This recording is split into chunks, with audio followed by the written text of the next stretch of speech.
Good evening, ladies and gentlemen. Matt Canizaro live here from the Baton Rouge River Center, and we'll be underway in just a minute. We're going to check out our defending regular doubles champs, Chad Reiffer and Brandon Tarabek. They're practicing right now. We'll be right with you.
All right, folks, we are just about done with practice here. We are behind lanes 15 and 16 at the Baton Rouge River Center 2012 USBC Open Championships. We're here to check out the defending regular doubles champs. Will be underway in just 1 minute.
All right, ladies and gentlemen, there you have it. We're about underway here at the Baton Rouge River Center 2012 USBC Open Championships. Matt Canizaro, Media Relations Manager here at the tournament. My sidekick, Emil Williams Jr., Media Specialist, and all kinds of other good job titles here at the tournament this year. And joining us is our three-man booth for the second time. We have five-time champion, USBC Hall of Famer, Jeff Riggles.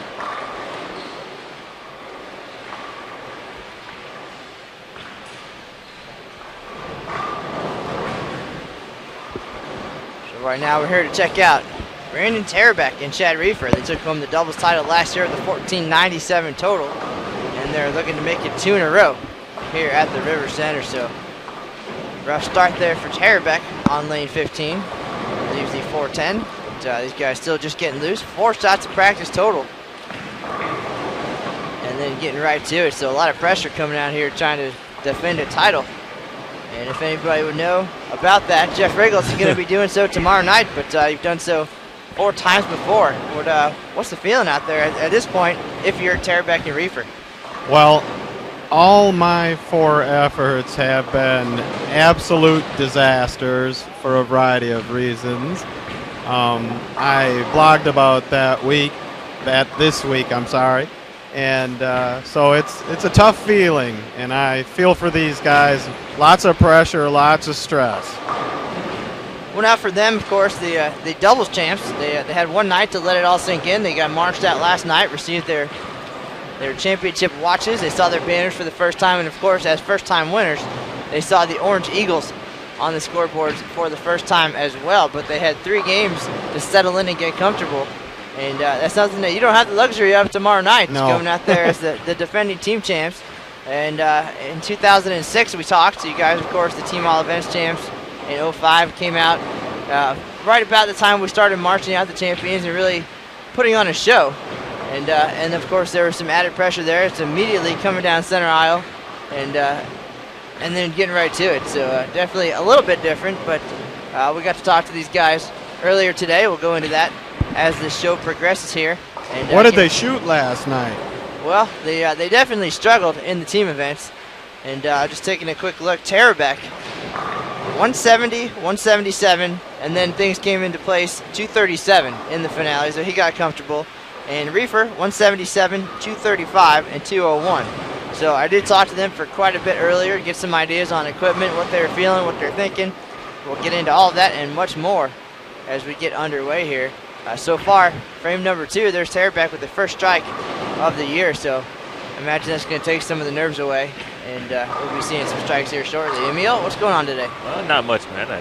Just to piggyback off what you said, just watching practice a little bit, it looked like the left lane seemed to be hooking more for both of those gentlemen. So as Brandon started off with the split on the left lane and able to throw a good shot on the right lane. So hopefully they can adjust, make some things happen, and do what they came to do. But as Jeff said, it's definitely not the easiest thing in the world to do, to come in and attempt to defend, let alone get it done. And just the presentation of the ceremony and the march out from last night is enough in itself. So we try to make everybody feel as comfortable as possible, and but they earned it, so they deserve everything that they get. Well, there's a certain amount of excitement and hoopla that comes along with being the champions, and of course that's all part of it. Just like when you throw 10, 11 strikes in a row here on the big stage, and you have to expect that most times you're going to turn around and see a crowd or a camera in your face, and then it's a matter of you have to man up on the big stage. That's what it's all about. That's why such feats are so rare here, and you really have to be the one that calms your nerves and gets it done under pressure, and this no different. Of course, now all eyes are on these gentlemen as the defending champs, and the number they're chasing, 1489. So they've got a little bit of work to do, but last year it was actually a little bit higher when they took the lead, and they both threw quite a few strikes to close things out. At the end of the day, I believe Reiffer closed it out with 7 in a row to lead them just a couple pins to the title. So they've been there before. They understand the pressure. They, of course, are former great junior bowlers in Michigan, and then bowled at the collegiate level as well. So they understand what it's all about, and they're definitely prepared. You know, the thing you guys are going to see, I bet, is a great singles scores out of these guys because of the pair that they had on 13 and 14 in front of them. A couple of real good Milwaukee teams. Well, we did talk about that earlier. They came to see me during the team event, and we saw, of course, who they were following. This the last year where any of that matters, and of course that's just part of the history of this event. And you go out there and you follow who you follow, and of course they can't think too far ahead, two singles, of course. I'm sure they had their eyes on their doubles pair as well, and just trying to figure out what they're doing. And if we're going to talk strategy for a minute, when I did sit down with them earlier, the game plan was pretty simple. Chad likes to play the lanes a little bit straighter, so he is going to go further outside with a little bit of surface to help break down the outside of the lane. And Brandon's A game is to kind of get in and wheel it. So he wants to get in 4th, 5th arrow, and of course use that area that Chad burns up to bank off of and have a little miss room to the right. And it's the same strategy they employed last year at the National Bowling Stadium, and things worked out pretty well. Despite their difference in styles, they came out with two equal sets, 752 and 745, so they were right there. A lot of teamwork and communication, and that's definitely the key. And they took advantage of every opportunity to get ready for this event. They're both USBC Sport members. They bowl on the toughest conditions out there to stay sharp. They practiced at home on this tournament pattern, and then they took advantage of the showcase lanes upstairs to get an idea of what the pattern would be like. They know, of course, it will not be exact, but it helped them kind of shake the butterflies a little bit and get a clue about what their equipment was going to do, and they said they might have seen a little more friction at home and upstairs than they did during the team event last night, but I imagine there was a whole lot of nerves and a whole lot of attention on them to make that possibly a little more difficult. Of course, you get excited, the adrenaline gets going. It's real easy to zip the ball down there and maybe get a misread, which could have happened in their first couple games, but we'll definitely hear from them a little bit later on as they settle in here. Tarabek with a double now after an open in the first frame, and Reiffer, 3 spares yet to strike here in their defense of their doubles title. Talked to Brand a little bit earlier as well, and he definitely said, you know, after last night's ceremony, it took him a little bit just to kind of come back down to earth. You know, they start out slow with a couple 170s. He goes back-to-back 170, then finishes strong with 230. Chad starts to 230s early in the second game and finishes with 2-0. So, and yeah, as we said before, it's a lot to deal with, but of course it's how you deal with it, and you got to deal with that the best you can. That would have been good right there, but he gets to 10 now, almost left to 7-10. Well, and as these guys know, in order to shoot a score like they did last year, 14-9-7, you got to have some breaks. Things have to go your way. And as they learned last night, even the slightest mistake, and it's a washout or a split, and if those breaks don't happen in your favor, you know, disaster, and those scores can go down pretty quick. And I think they learned an awful lot in the team event, despite only shooting 27-11 as a team. But they appear to be a lot more comfortable today, and I think their one issue last night was that they came in with a game plan, and we talk about it all the time, Riggs, how important it is to, of course, have a strategy, work together as a team, and I think they felt that they did not abandon their game plan soon enough. You know, where in some cases, you know, you get out there and things don't go quite how you'd hoped, but it's a matter of waiting it out, grinding it out, and then things will open up as you'd hoped. In their case, I think they stayed with it longer than they wanted to. Maybe they weren't as comfortable, and I think maybe that's a little bit of experience, and who knows?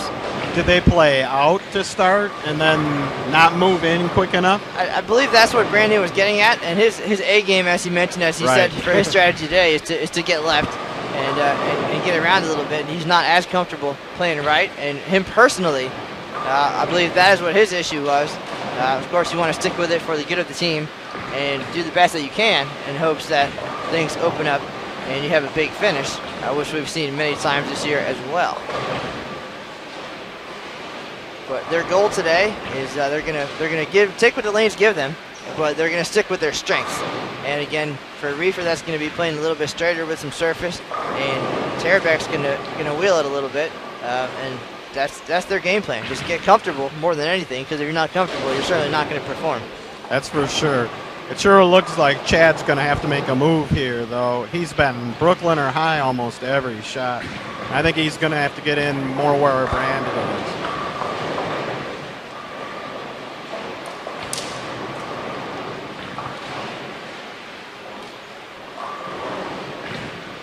He throws it. Nice. Wow.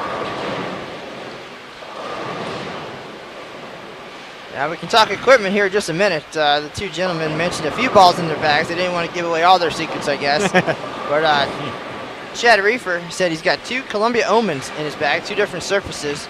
And depending on what the lanes give him after the team event, that's the plan, is to start with that. Last night he threw the stronger one throughout the night and stayed with it. And obviously bowled relatively well, shot 613. Felt good about that. And depending on how things break down, he's got an eruption and a pure swing. Chad, a Columbia staffer, so he's got the best that Columbia has to offer in his bag. And then Brandon, a free agent, said that he felt comfortable with his Storm High Road. And Jeff, I know you know a little something about that ball. So does our buddy Bo Gergen. And then a Victory Road Pearl that he used in doubles last year, and a Versa Max if they really get dry and break down, and he needs something that's just going to be kind of mellow. So those are the top 3. And Chad just made the move there to the shiny ball and went in and struck.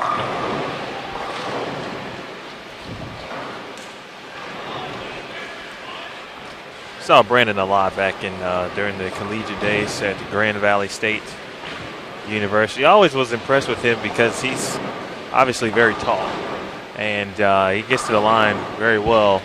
And that was something I watched as a taller individual. but he's probably got at least still 4 or 5 inches on meat. So always watched him and admired how he got out of the ball. Very clean.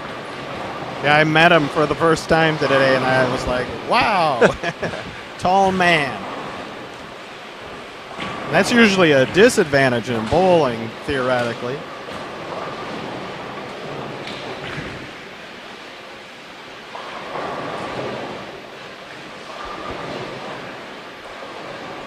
I believe that's the high road in his hand right now.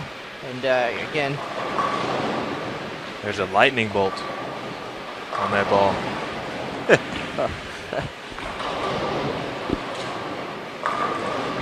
For those of you who don't know Brandon, he's at least 6'6", in my estimation. I would say, agree. Yeah.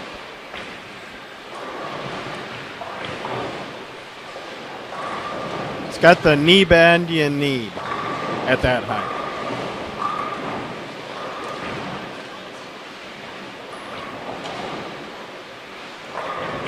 Tarabek leaves the 4-pin, and the number these guys are shooting at once again, 1489, and that spot held by Matt McNeil, who's absolutely destroyed this tournament over the last 3 years. He shot 847 just a couple weeks ago in doubles, and he was joined by Charles Vashaw, who added 642 for a 1489 total, and McNeil also took the all-events lead with 2202. And it's a phenomenal year for him, averaging 250 plus over the last 3 years. That's actually his lowest all-events total. It's insane. Since 2010. And of course, he came out here hoping to prove that it wasn't a fluke or a master of the stadium domain, I guess. And he came out here to a brand new venue, brand new lanes, different lane condition. And he proved once again that he owns this event as of late. I told Richter if he shot 847, I could give him 650. Well, you guys did a little work here in 2005, and while we had the opportunity, let's reminisce a little bit. That was my first tournament back in the day. I felt like just a kid back then. 2005 here at the River Center, the very same place. And you guys came out and took the doubles lead with 1,500. There was a very loud 298 game that happened there at the end of doubles for a 1,500 total, 787 and 713. So you carried the load that year a little bit, and of course came out victorious in doubles. And you guys, you and Victor, led the team at the time, Smith Barney, to the team all events title with a pretty low score as far as team all events goes. 96-98, I believe, was the number. Yep. And we've seen an awful lot of 10,000s the last couple of years. It's been a few high-scoring years out there, but again, looks like it's going to take 10,000 for you guys. But that was the first victory for the group together in 2005, and then you guys did it again last year at the National Bowling Stadium, and the only group to make the live stream all 3 years that we've been on the air, Emil and I. Last year, of course, things got off to a slow start, not as slow as 2010. And I don't want to say we were packing things up, but but after 2 games, it did not look great for the team score. And then you guys did exactly what the strategy was designed for, I guess, and bowled the highest game in tournament history. I don't know. Yeah, obviously, nobody expects to bowl a game like that, but certainly the lanes opened up and he broke down just as you hoped, I would think. And then you had to wait it out for a couple weeks. And here you are, back in Baton Rouge, the defending team champs, and technically, at least in Baton Rouge, the defending doubles and team all events champs. Talk about what you're feeling right now, standing up here, looking at this venue, and you're 24 hours or so away from taking the lanes again. But what's going through your head this time? Well, we're very comfortable here, obviously, after that good year we had in 2005. And we're staying at the same hotel over at the Bell. And it's just a good vibe here. And I think we got a good game plan, and I think we got a good chance. You guys will be on the lanes tomorrow night at 8:30.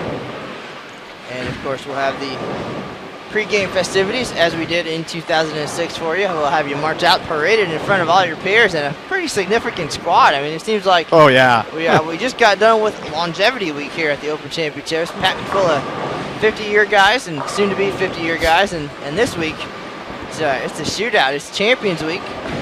it seems like. And then, of course, our live stream broadcast, we have, I think, 5 and 8 days coming up. But you're bowling on the same squad as Browning Pontiac, the 2006 team champs, 2007 team all events. You guys have battled back and forth in those events, and now you'll be on the same squad again. As far as the pressure or the motivation, I don't know. How's that going to be for you guys? I don't really think having them on the squad is that big a deal. We'll be bowling our own game. Hopefully they'll bowl good, we'll bowl good, and it'll all, come out the way it should come out. But we got to bowl the pins. We're not bowling them. Maybe it'll be a repeat of 2009. We're kind of owed one there. But the thing that's really interesting having those guys is how they beat us in 2007 for team all events. So having them on the same squad, maybe we owe them one, but we're all friends, and it's just going to be a good time and a lot of action. Heck, that 3401 is a huge score, but it might get beat twice tomorrow night. We could beat that 3401 and not end up walking out in first, which would really be wild. Well, you mentioned 2009, and of course that year we saw Linz Limited take the team lead on the very same squad that the runner-up bowled on. So they were 10 lanes apart, battling for the lead. And that was a pretty awesome experience to be a part of that and to watch that happen. And who knows, we'll be on the air tomorrow night watching you guys. I don't know where the Browning Pontiac folks are going to be in the building. They're on the high end. I already asked. So we've been lucky. Our last broadcast, we were especially lucky. We had so many great bowlers right in front of us, and then, of course, we were able to stay on the air and watch Matt McNeil make history with the third consecutive year he bowled 800. And we had no intention of even showing that. Just happened to be that he was right in front of where we were during the team event, and it worked out. So we're hoping for, after today's excitement, of course, Tarabek and Reiffer getting comfortable here, throwing some strikes on lanes 15 and 16. Perhaps tomorrow night will be even more excitement. Yeah, well, last year, we had the Storm group and the Kegel group, a couple pairs down from us, and they had 3,300 and 3,200, I believe. So, that was there last year.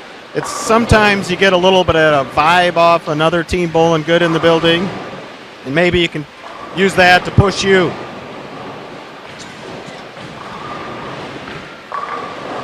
Well, this year some of the scores a little bit lower than we've seen the last couple of years. Again, that's all attributed to the new building, the new lanes, the new pattern. Every year is different at the Open Championship. Certainly what happened before, completely irrelevant to what we're seeing now. And this year, of course, the top team, 3401, a couple of youngsters, 10 That's youngsters. A big score. That is a big number. And the youngsters from Wisconsin, they understand what it's all about. But second place, only 33-44. So, again, Ooh. That just goes to show at this point in time, we're almost 100 days in, what a big number that is. That happened on March 5th. So that number's been on the top of the leaderboard for quite some time. And you guys had a huge number to shoot at last year. It didn't seem that huge last year because there were 7 3400s when it was all over, and there were probably 4 maybe when we bowled, 3 or 4. So it didn't really seem that out of reach. The 3401 really seems like a lot when there's only, 4 other 3300s right now, or 3 maybe? Yeah, there's only 3 3300s, and 3227 will get you in the top 10. So heck, 3227 last year was about 100. So that makes 3401, puts it in perspective. Well, let's put some doubles in perspective. 1489, the number, Matt McNeil and Charles Vashaw. And that's a pretty significant number. Second place, 1464. Third place, 1453. Fourth place, 1439. And rounding out the top 5, 1436. So definitely the double scores not as high as we've seen or expected even.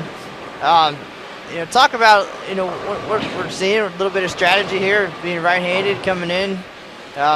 What's happening out there? What can we expect? Well, it looks to me like these guys are lined up pretty good at the pocket. Chad changed balls, moved in, ran his 4-bagger, then he had a ring 10. And Brandon is hitting the pocket pretty good, but he's only got 198 or so. So they're lined up. It's just a matter of carry. Well, with a number the size of 1489, still, it's a pretty good score in double. That's been around the lead, if not the winner, the last few years. But that's a long way. And a 198 start for Tarabek, and possible 233 for Reiffer. So they definitely have some work to do here in game number 2 and 3. You've got to guess your ball and line correct right away in doubles if you're going to have a shot at shooting 1,500. If you make the mistake and, throw away where you can only get 420 or something the first game, you're not shooting 1,500, barring, some kind of humongous last couple of games. So that's the biggest key to me, is watching the people that were in front of you, unless you're at 7 a.m., and then making the right decisions on ball and lineup. I think based on the equipment choices that they made and what Matt rattled off there early in the beginning of this segment, pretty sure Brandon switched balls on his field ball. And if I had to guess, I would say it was his Versamax, which you said it was going to be more mellow for him. And that ball was 10 back. Looked like the high road might be just a little bit too much on the back, just a hair. So that is indeed the ball. All right, a little bit too much angle. That could be promising, obviously, for Tarabek. Then on the flip side, now we see a couple of ring 10s for Chad. So as they battle the carry issue, which is always a battle. It's going to be good some days and it's going to be bad. But, you look at it, they got 20 overs, so they need 270 over more. So they got to shoot, 535 twice. That's a ton. That's about, 4 spares each over the next 2 games.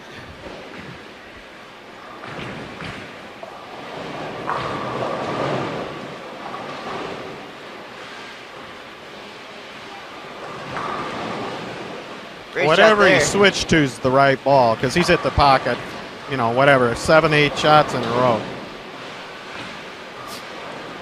But when we talked earlier, they understood completely. To win an eagle here one time is a pretty amazing feat. These guys are still very young, in their 20s.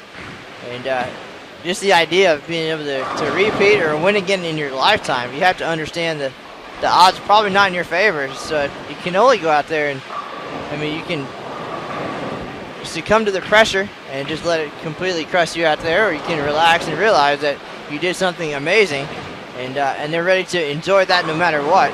And whatever happens here, they seem pretty okay with it no matter what. So that's a great attitude to have. Yeah, the odds of winning one are so huge. You don't get that many chances where you're in position, and you just gotta go with the flow and relax and hope it comes through. And if it doesn't, you finish in the top 10 or something here, that's still fantastic. Well, as you see there on the scoreboard, Tarabek 198, Reiffer 222 in game number 1, so they definitely have some work to do the rest of the way. 1489, the number they're chasing to make it into the top 10, 1406. So they've been there before. They understand what the pressure is all about. They understand what the event's about.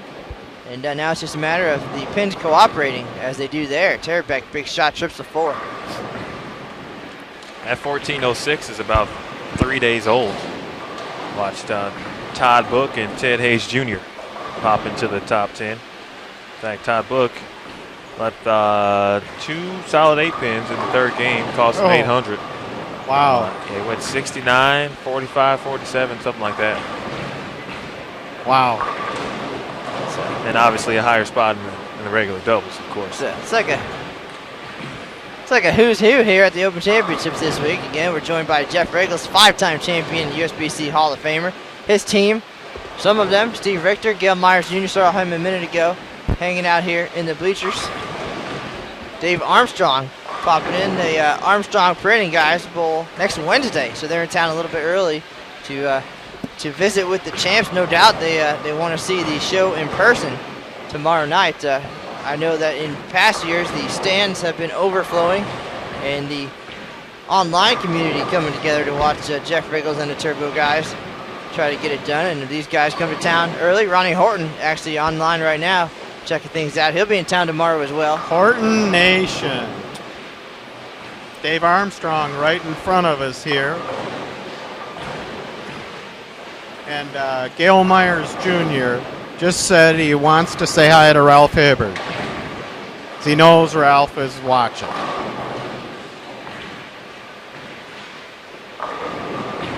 Good start so far for Tarabek and Reiffer. A couple of strikes on the board. Based on the look they have right now, I could see them getting to the 1400. I don't know about 1500 though. Only took him 1497 to win last year. 2010, it was well over 1500. And so obviously, as we talked about before, the score's a little lower this year. 1489, definitely a great score. Could be beatable. We'll wait and see.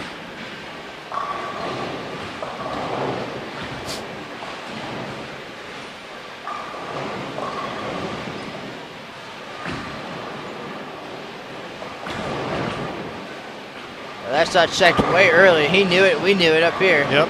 That was way inside of target. And this year, less hold in the middle. So if you miss in, you're definitely going to go through the face or Brooklyn. There's not the hold that we saw last year at the National Bowling Stadium. So this year's pattern, 2 feet shorter and less in the middle. They definitely have to make good shots. Not as forgiving, and the scores definitely reflect that. If you have any questions about this year's scores, leaderboards, all the excitement that we've had so far in the first 100 days or so, you want to check out the loaded cash numbers, you can visit bowl.com, find the Open Championships page, and click on the scores box, and it will tell you everything you need to know before you come out to the Baton Rouge River Center.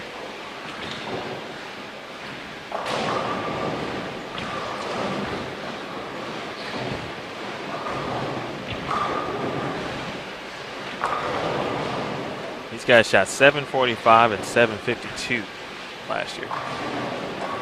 That's pretty darn good.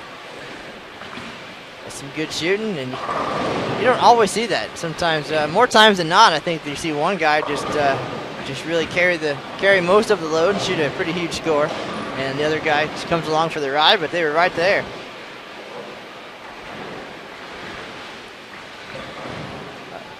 Pretty similar to what we saw in 2009, actually, with our doubles record, 1566. Brenda and Stephen Padilla, 790 and 776.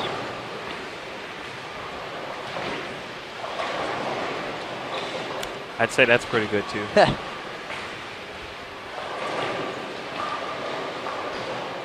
think anytime you get your name on a banner here at the Open Championships, you did something right. And now, in talking to Tarabek and Reiffer earlier, unfortunately, they now have to fight it out for who gets to take home that banner when it's all said and done. They did ask what happens to it, but there's only one. So I told them the best way to handle that situation is just win again. That way you each get one. Or flip a coin, give it to the high man, whatever you want to do. But certainly winning a second title is the tastiest option out there.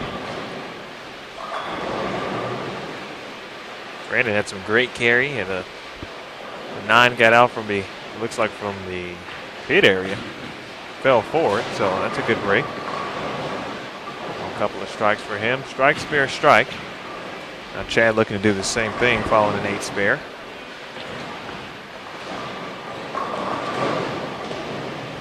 For those of you just joining us, this is Matt Canizaro, USBC Media Relations Manager here at the Open Championships, joined by Emil Williams and USBC Hall of Famer Jeff Regler. We're watching our defending regular doubles champs try to get it done here in 2012. We are behind lanes 15 and 16 at the Baton Rouge River Center. We are in game number 2. These Just guys got Tony Cariello walked in, 1983 All Events champ, I believe, and a PBA Tour champ. Long retired.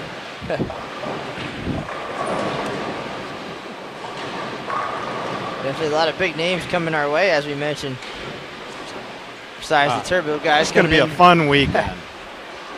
A little crazy. Sunday, we'll have Liz Johnson and her talented teammates taking to the lanes, and we'll have them on our live stream broadcast, 2:30 Central, 3:30 Eastern. So we'll mix it up a little bit, have the ladies on for a couple of hours. Fresh off some gold medals. AFCON Champion of Champions event.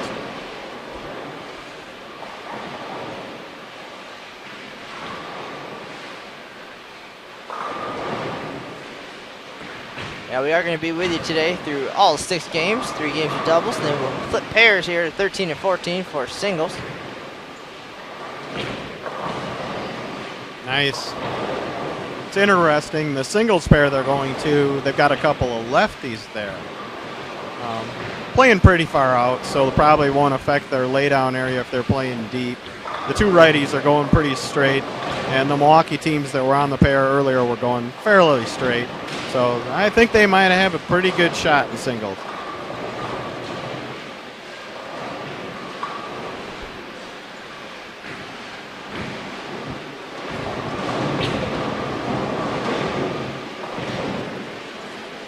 Well, and adding a singles title to their resumes would be pretty sweet for them, for sure. And then you don't have to stare at the banner.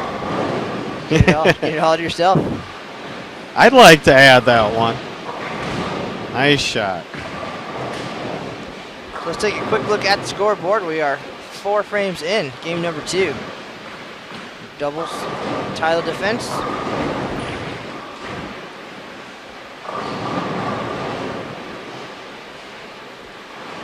Jeff, obviously you had a lot of success here along with your group as well. But is there anything that doesn't change from year to year for you guys? Of course, you have to deal with the lane condition. You may bring different equipment to combat that, different venues, that kind of thing. But is there any variables that doesn't change from year to year that you try to keep similar each year in and year out? Well, we really try to keep to the same routine, side events, having a team dinner on Friday afternoon. And the way I run the schedule is just trying to be in that routine and keep things as familiar as possible. And then when we're bowling, we just all try to work on that communication and staying on top of each other and staying on top of ball changes. And the lanes are going to be different, but the way you attack them philosophically and together as a team doesn't change, at least for us. And if you want to be successful in this tournament and today's bowling, that's how you have to do it. And our routine tonight is going to be Schlitz, I use the L, and Giggles. We're going to go hit that. We've heard great things about that place. And since one of my nicknames as a kid was Giggles, I guess they figured we ought to go there. So I'm going to be leaving you here in about 5 minutes so we can head out there. But if you want another guy in here, I tell you got plenty of stars around here who could sit in and fill these shoes quite ably. It's going to be a fun weekend. Boy, there's so much bowling talent here for the next, all the way up until, the 29th or something like that is team all events, guys? Yeah, a couple of great weeks here at the Open Championships in Baton Rouge, and then a little bit quieter on the schedule, but certainly you never stop paying attention because you never know what could happen. After all, coming into last year's event, I had no idea who Tarabek and Reiffer were, nor did I know who Matt Wegan was, and they all put on quite the show. So we don't want to give all of our attention to the familiar faces. So, of course, these guys stepped up last year, stepped up big. Now they're part of Open Championships history as the 2011 regular doubles champs. Matt Wegan, the unknown from Muscatine, Iowa, at least on our radar, and he is now a 2-time champ here as well. Came out last year, became the first bowler in tournament history with back-to-back 800s, 806 in doubles, 826 in singles. Went home with the regular singles and all events titles. And that I kind of figured that was like the most amazing feat in tournament history until Matt McNeil this year, making it 3 years in a row like that. Wow. Matt McNeil, of course, made tournament history as well this year. Became the first bowler with 3 800s in a career on the tournament lanes, and he did it in 3 consecutive years. 2010, shot 806 in singles. 2011, on our live stream, 300, 822 in doubles. And this year, blasted him for 300, 847 in doubles on the live stream as well. You can catch all of that on our YouTube channel. That's youtube.com/BowlTV. And you can check out the archived Matt McNeil highlights. All right, guys, I gotta go. You can talk some more about Matt and watch these guys shoot big numbers in singles. There's my prediction for leaving, and we'll see you all tomorrow night. Thanks for having me on. Thank you, sir. All right, folks, that is Jeff Riggles, 5-time champ here at the Open Championships, USBC Hall of Fame. We're going to have a team dinner.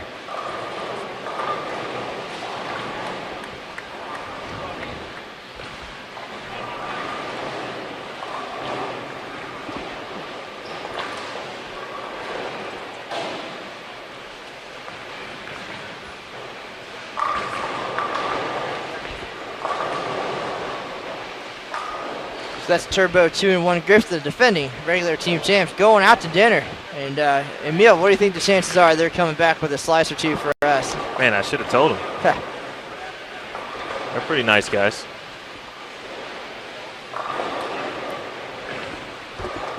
But they're anything like me, and sometimes I do have a tendency to share, but not very often.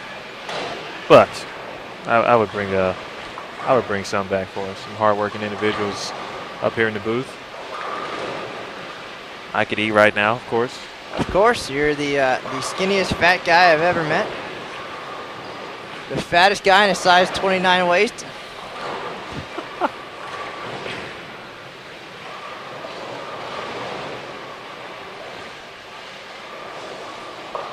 A lot of great places to go around the River Center here in Baton Rouge. Things certainly upgraded from 2005. If you haven't been out here yet, definitely check out the brand new revitalized downtown area. Tomorrow night, Friday, live music in the park, just a couple blocks away. And as Riggles mentioned, going to Schlitz and Giggles for a slice and a pint perhaps. A lot of great restaurants and things to see and do within a walking distance of the Baton Rouge River Center. Of course, you got the USS Kidd right across the street. A little bit of military history there. A couple of casinos very nearby. Great food there. Or you can stay inside the building and check out all kinds of great bowling throughout the day. We're on the lanes from 7 a.m. until 3 a.m. daily.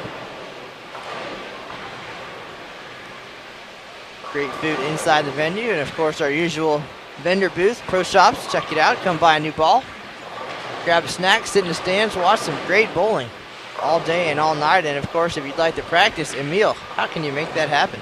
Well, brand new showcase lanes made available upstairs on the second floor. 4 lanes, the same lane condition with the very same lane surface as what you will see down here on the tournament lanes where Brandon Tarabek just made a nice shot.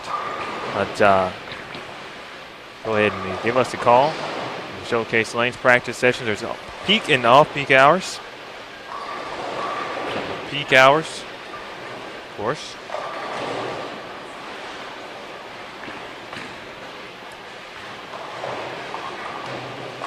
Off-peak hours, $89.95 or $90.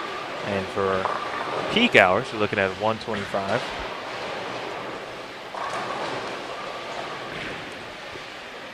But it gives you an opportunity for you up to 10 guys. You and up to 10 guys. You can split that, divvy it up. 1 team, 2 teams. Whatever you want to do, it gives you an opportunity to check out the lane condition and lane surface and all of the above so you can get prepared as much as possible to succeed here at the Open Championships. Well, and our defending doubles champs, Brandon Tarabek and Chad Reiffer, surely took advantage of that opportunity last night, I believe, or yesterday afternoon, and went up there. And of course, they've been practicing on the tournament condition at home as much as possible, and trying to get it as close as they can to what they're going to see here in Baton Rouge. And they went to the showcase lanes as a team. Tarabek actually moved from Michigan to Cleveland, Ohio since their title last year, so he hasn't had the opportunity to practice with the group as much as he would have liked, so they took advantage of that opportunity yesterday and got a real good idea of what was going to work, what they wanted to do here. And the team event, Reiffer shot 613, Tarabek 584 with a big finish, 237. So a lot of getting comfortable and just getting ready for doubles today, and certainly look like they're a lot more comfortable. 222, 198 in game number 1, and quite a few strikes here in game 2, so we'll see how things unfold. Reiffer told me earlier he has been participating in a Team USA Experience League back home, the only sport league in the area. And rather than have the same pattern for a couple of weeks out there, they switch it up often. So they see all of the 12 Team USA patterns, and then on their roll-off weeks, they use the patterns found at the major championships on the PBA Tour. So the goal there, of course, is to challenge themselves to make good shots, put themselves in a position where spares are monumentally important to get it done. You make your spares, the strikes will come, and that way you're at your best, sharp as can be, and certainly it showed at the Open Championships last year, and so far so good this year. So they are up to the challenge, they take advantage of those opportunities, and it pays off. A little bit of hard work, and here we are. That sounds like a great strategy. I like to bowl in a Team USA Experience League. A couple patterns on some different patterns. There are also PBA Experience Leagues as well. Some folks just have regular sport leagues, and they put out a variety of patterns as well. So, well, the PBA Experience actually went on hiatus for a while and came back this January. So that is now the premier sport bowling opportunity at USBC. The PBA Experience gives you the chance to bowl on the very same patterns that you see on the PBA Tour, that you see on TV every weekend. Measure yourself against the best. All of the animal patterns that have become so popular in recent years. And for more information about how to join or start a sport league, please visit bowl.com. Look for the sport bowling page and get all kinds of good information. Challenge yourself so you can be at your best when you come to the Open Championships. And who knows, your name could be the next one hanging over the lanes on a banner. Now, Emil mentioned earlier that he had the opportunity to bowl with and against Brandon for sure back in youth and college bowling. And you've had the opportunity to watch him grow up a little bit, and now, of course, an Eagle winner. But talk a little bit about the rise of Brandon Tarabek, if you can. well, I don't know him personally, but I saw him every weekend just about while we both collegiately.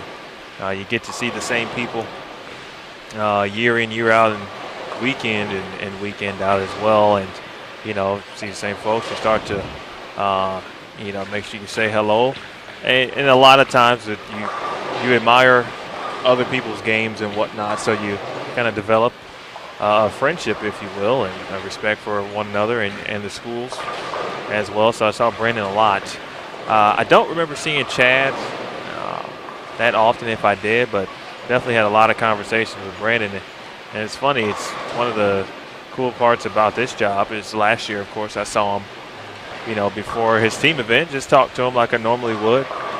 And then the next day, get a call and they took the doubles lead. So it's cool to always know somebody or, have bowled with them or against them at one point or another, and to have them be successful here at the tournament. But as far as I can remember, he throws it the same as he's throwing it now.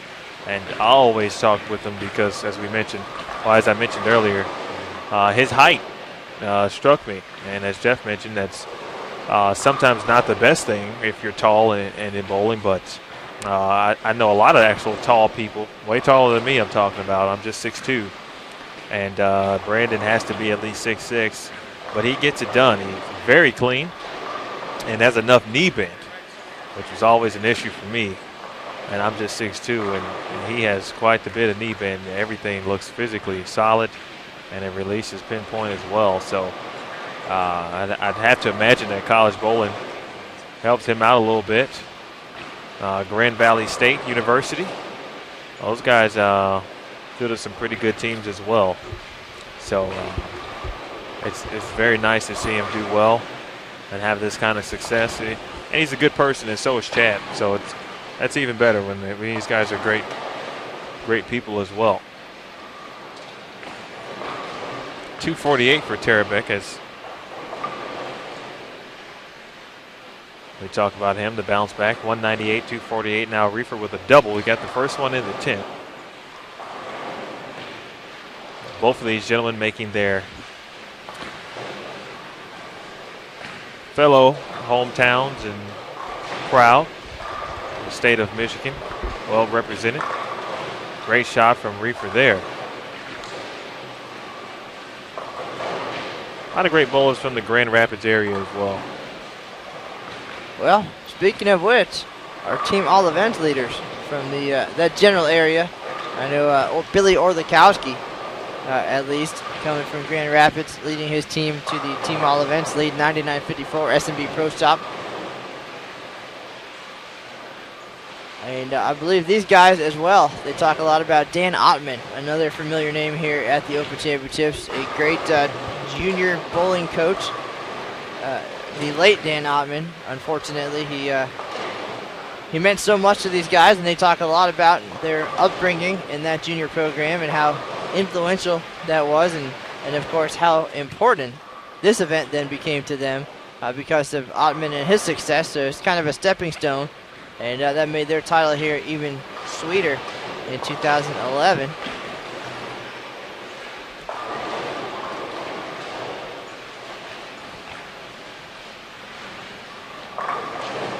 Another great team that we haven't even mentioned yet. I believe they bowl tonight at 8:30. It's KR Strike Force. They took home the team title here in 2005. The only team to shoot 3,300 that year. And they're in the building checking out the action right now. Tom Adcock, Scott Raines, Mike Peters.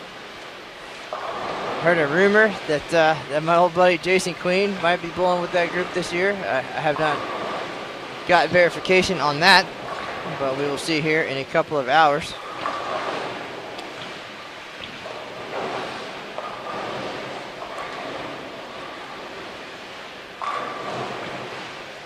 So let's take a quick look at the scoreboard. We probably should do that more often than we do.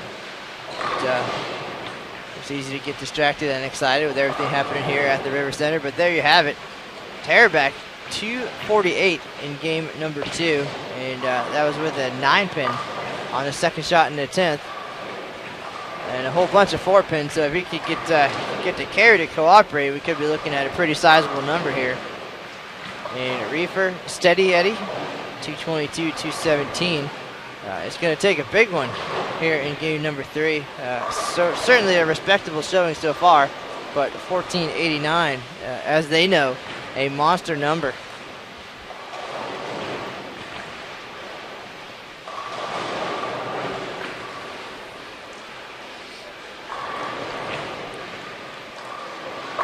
It feels like we just got out here, set up the equipment, and it's already game 3. And if you missed any of the action so far, you can check out the recorded broadcast on YouTube. That's youtube.com/BowlTV. Or if you'd like to read the recap, Emil will be hard at work tonight once these guys are done. Sitting down with them, talking about how it felt.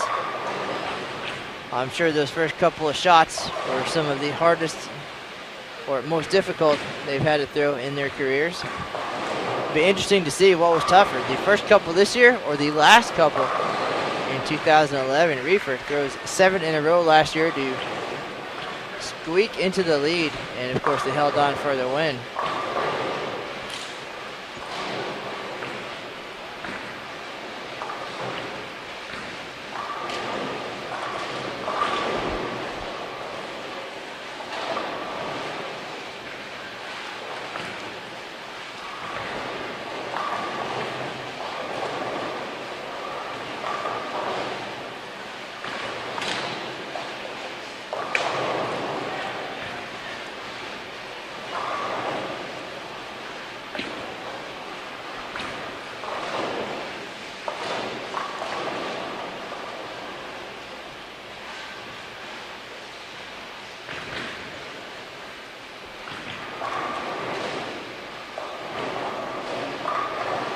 And we haven't even mentioned the gentleman on the pair with them one time since we've started. It is Aaron Van Horn. Instead, he goes by Zach. And his doubles partner, Thomas Trozik, I believe is how they said it. Those guys bowling all right as well. 218, 191, 202, 202. So solid effort from all 4 bowlers on this pair tonight.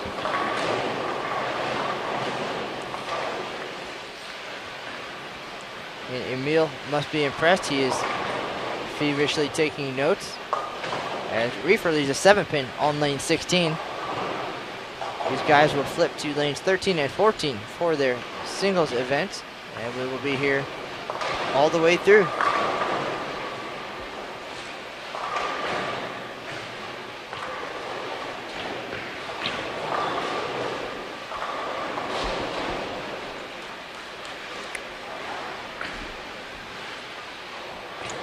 Dreaded 9 count. It's not what you want to see here, these guys.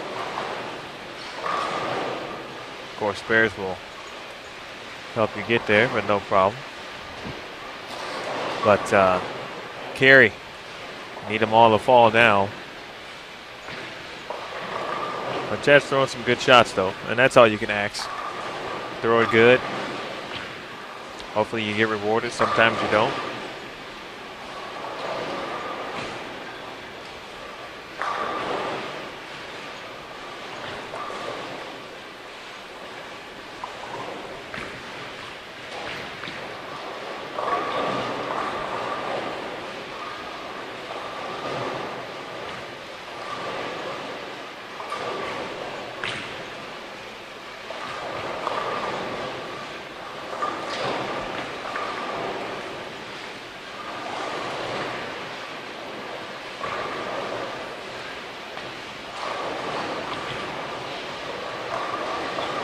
Tarabek working on the double. He's going to step up on lane 15. He is creeping left.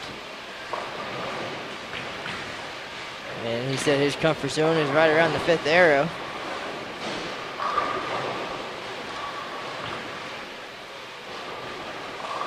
Certainly looks comfortable. Great shot there. 10-pin doesn't cooperate. And it's kind of been the tale of the night. A lot of 9 counts.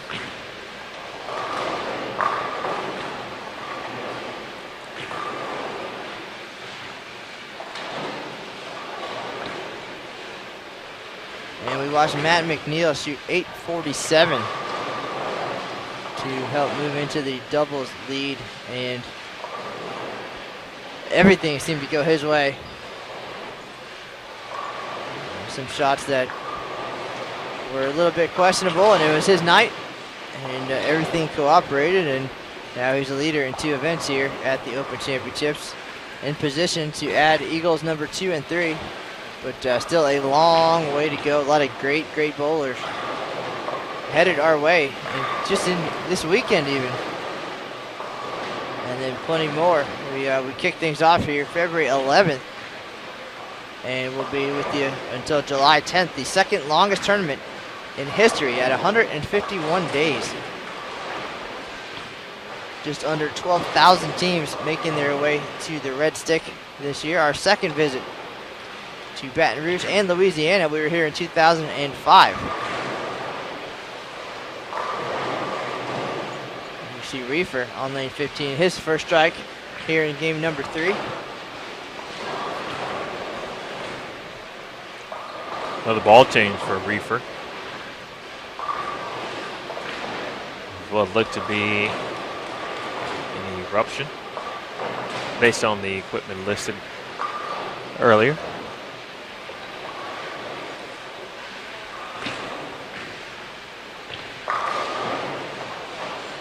Heard Jeff Riggles talk about it earlier, but can't really imagine. Just how tough it really is to come back, to try and repeat. Because to do it one time is unbelievable, and it's a great feat in itself, of course. And to try to do it back to back, we've had multiple winners here, and never any repeat winners, and try to repeat in anything It's generally a daunting task. And that's when folks get quite close. Just last year, Matt McNeil gave it a good run as far as all events are concerned, but I know you witnessed Mike Rose Jr. a couple of years back as well in 2008, gave it a run as well.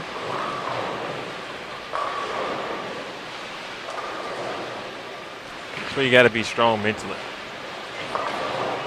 Be able to block out and just worry about your bowling and your game. Do what you do.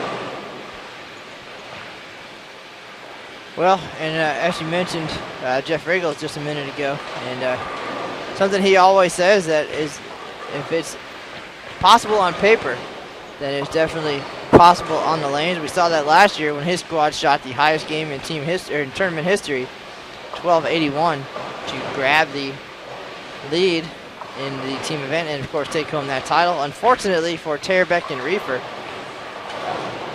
they are out of the wood here in 2012. They will not repeat as the doubles champs. They actually needed to shoot 604 here in game number 3.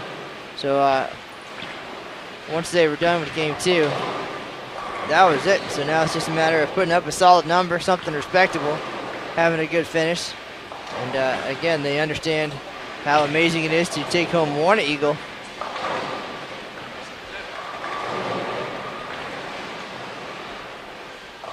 They knew what they were up against here in 2012.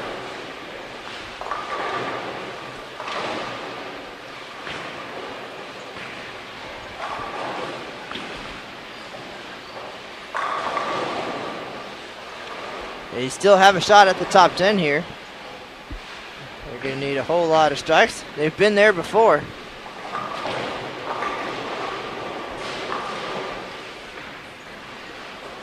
Take a look at the scoreboard as Tarabek gets ready to step up on the approach. There you have it.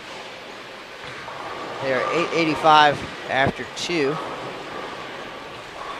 Tarabek steps up. Started this game with a double, 2 spares, big strike there.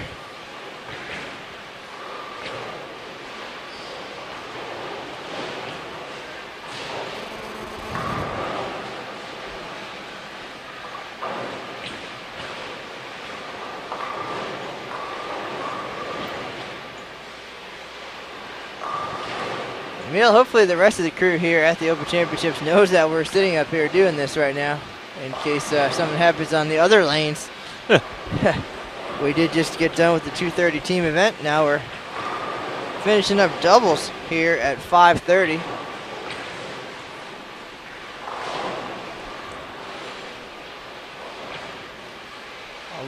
I'll step away here in a minute to get an idea of what's happening in the rest of the building. 48 lanes in this magnificent venue inside the Baton Rouge River Center. Just like 2005, but upgraded. Of course, we have the world's largest mobile scoreboard now. The best that technology has to offer.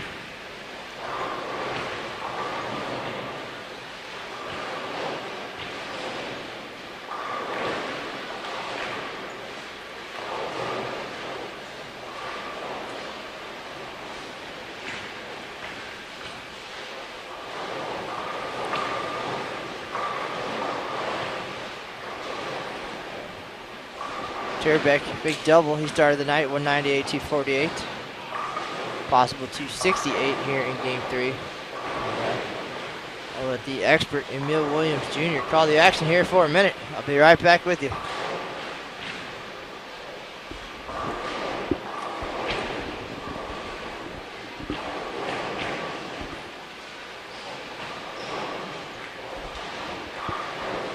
And here's Reiffer looking for a double of his own.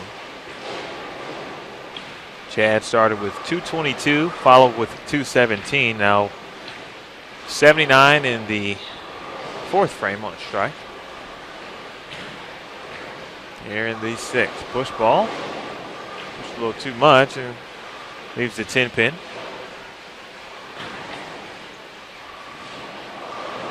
Spare here will give him 99 in the 5th. It's been 9 spare strike thus far this game for Chad. 9 spare strike, 9 spare strike, and now 10 pin as we await his spare attempt.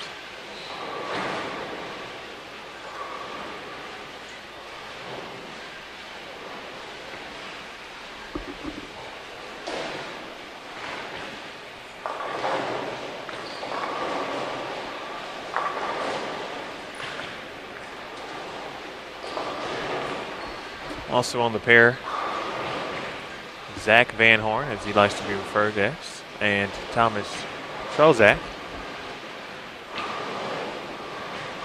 Not bowling very shabby themselves.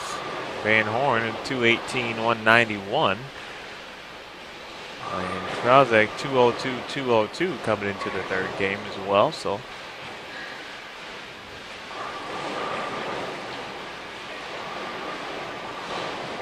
both teams on this pair plus going into the last game.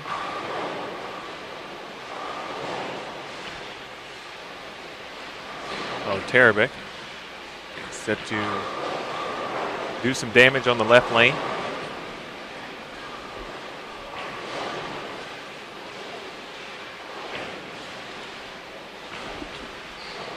A 1-2-4-10 left on the right lane by Van Horn.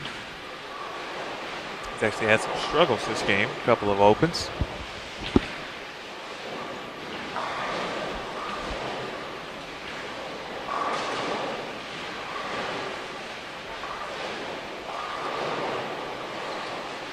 And here's Tarabek looking for a 3-bagger. 9 pin.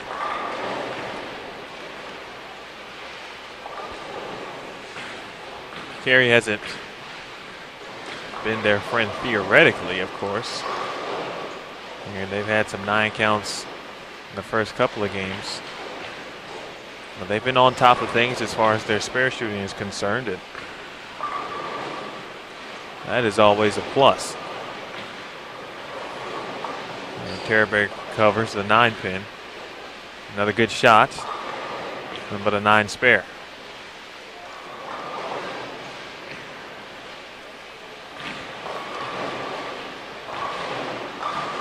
So 237 now, max possibility for Tarabek. And here's Reiffer looking for just his 3rd strike.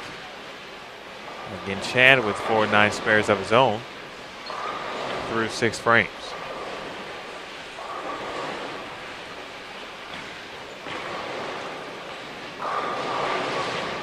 And he gets that ball to hook and carry.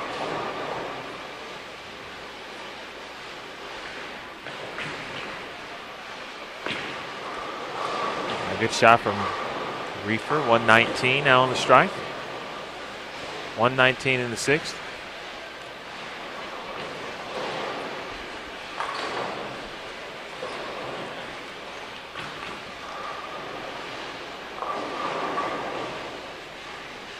Tarabek again, now right lane. Looked like he might have got away with one there, but it held.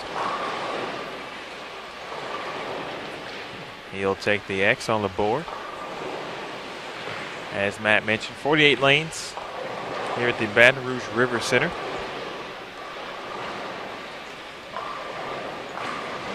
The Red Stick, as the city is known as.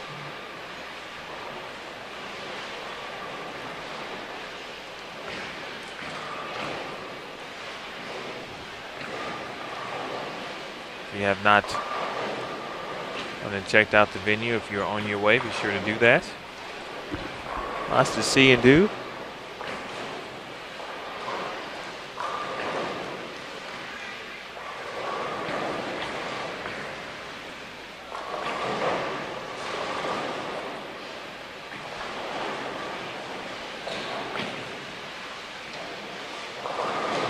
And Reiffer carries the 410. He'll take that. That's a double for Chad.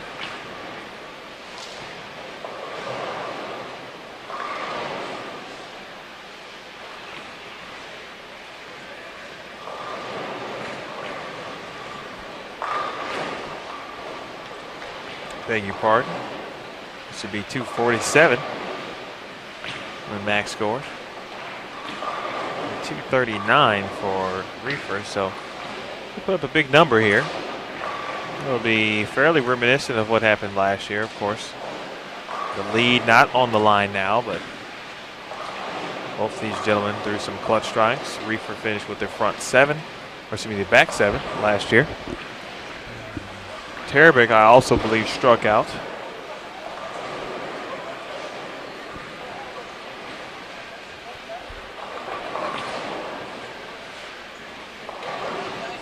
The winning total of 1497. Right now we're looking to get in the top 10, as close as possible. Strike right here would help the cause. 10 back.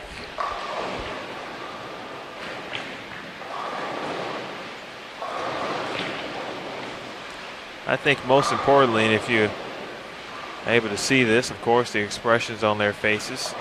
They're having fun out here, and of course, that's number one. Want to have some fun. Obviously, there's a lot of pressure alleviated, but I think I have to guess they know what's happening. They do a little math, of course. Probably realize they were out of it, and that just kind of, allows them to loosen up. Arm swing gets a little loose, and you can kind of have some fun. Well, when 1489 is the number, it's real easy to be out of the wood there.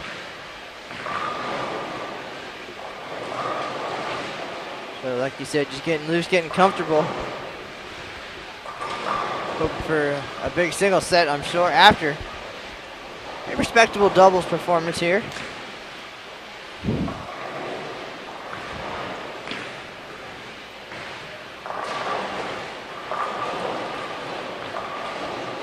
It's like TJ Schmidt jumping in the chat room. TJ made some history earlier this year as well, and Emil got the chance to talk to him.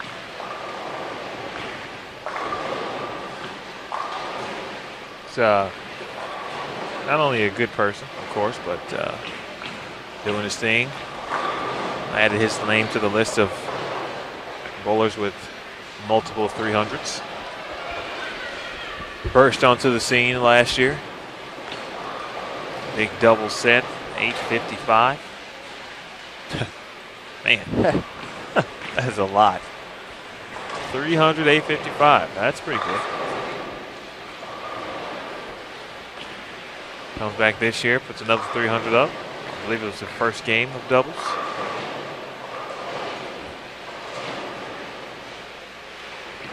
Well, I guess those questions are answered, by the way. Jason Queen stepping up in the bleachers. Yeah, we go way back. Not going to tell that story. You don't want to see me cry on the air.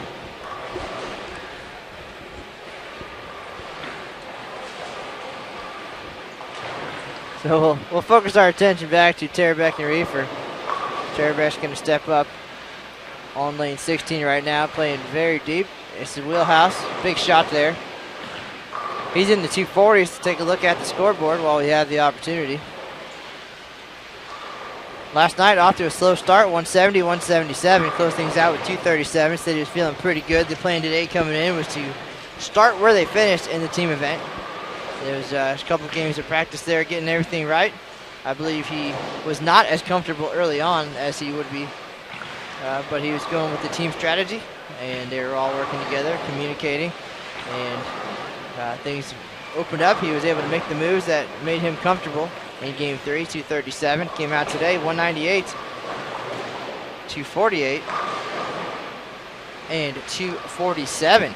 And he's all smiles there. Very nice. 693 set. Can't be upset about that. Certainly it's not 750 from a year ago. But, perhaps that is a once-in-a-lifetime opportunity. But, go ahead and shoot 690 every year. No problem. Just got to feel pretty good. Reiffer's going to step up. Possible 239. He started the day with 222 and 217.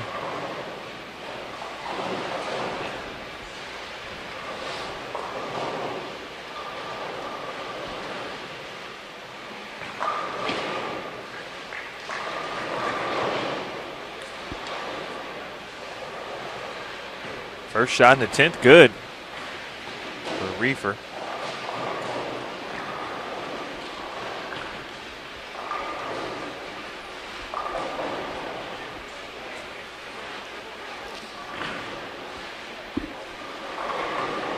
Reiffer's going to step up here. Looking for 5 in a row. This guy's already over 1,300. Cannot be upset about that performance at all.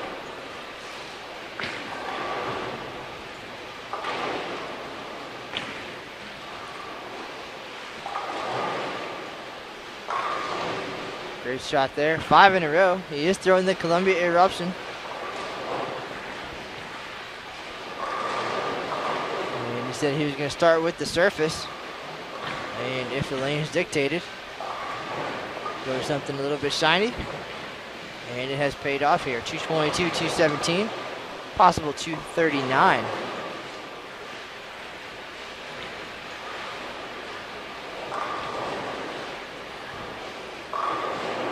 I'd say that's pretty good bowling for those guys.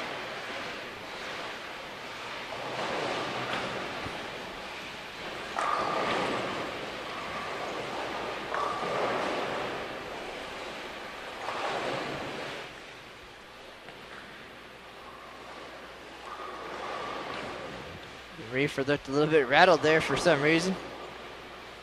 He's going to get up there and close things out. Strike here gives him 239. Everybody cooperates. They seem to go down no problem when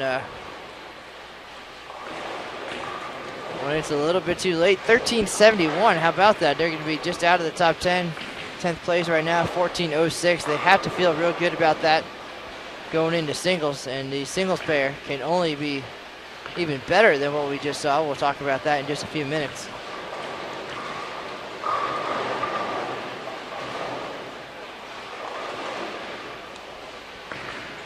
$13.71 the number, and scoreboards have already changed, unfortunately. So these guys will move pairs. We'll move cameras.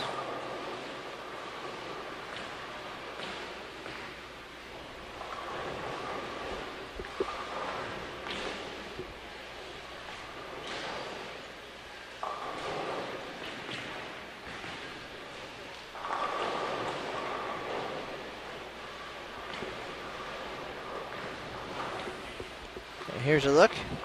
A couple of eagles on the scoreboard signifying championships here at the Open Championships. Tarabek's going to step up on lane 13. They're not wasting any time. They're getting to it.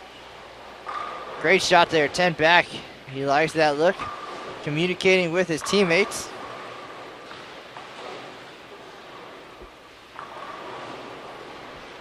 About what we're going to see here on lanes 13 and 14.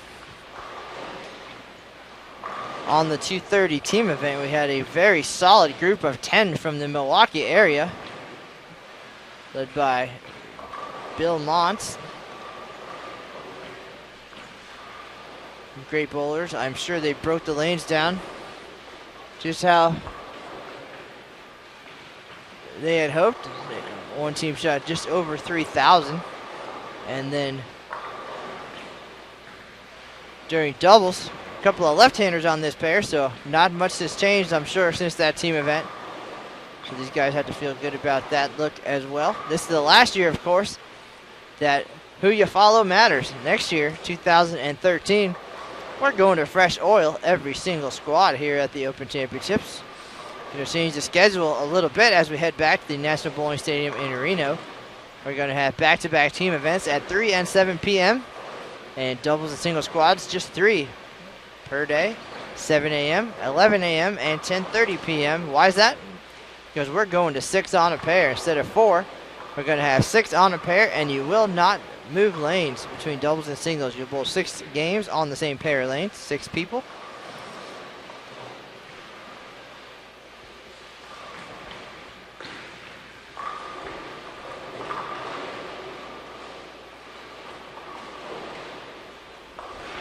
So definitely things changing up a little bit, but right now, here we are, 2012 USBC Open Championships. For those of you just joining us, thank you very much. Matt Canizar and Emil Williams Jr., we were here to see our defending regular doubles champs. They came up a little bit short this year. 1371, a great effort just outside the top 10. Our doubles leaders, Matt McNeil and Charles Vashaw.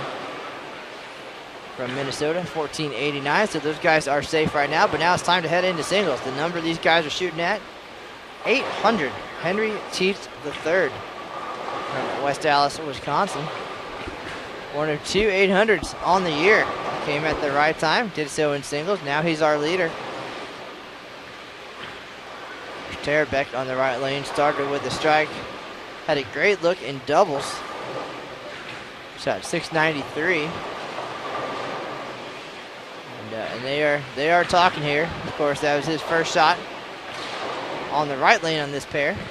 And not the reaction he was expecting, I'm sure, as he leaves you 3-6, 9-10. And conveying that information to Reiffer and Van Horn and Trozak.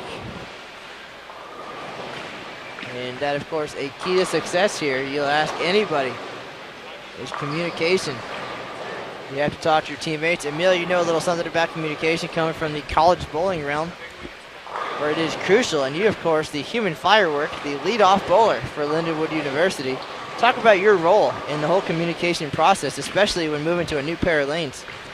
Well, it's both good and bad. Of course, any and all information, you just have to relay it. It's almost like a chain reaction here. We throw the shot, and first of all, you hope it's a good shot, and that way you can give the correct information. You can have a good sense of what you saw on the lanes, and then relay that to the next bowler and the next bowler. So you see a couple of things happen. And if it happens again, you go high, next person goes high. Okay, well, that 3 bowler has to move maybe 3 or 4 more boards. So that's how things work. But leadoff bowl is very important, as you well know. As Reiffer with the 7-pin.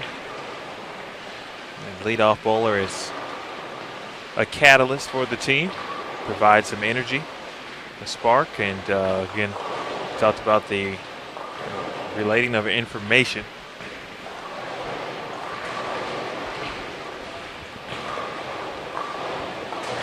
Most important, make spares, be consistent, get lined up, help others out, be a leader.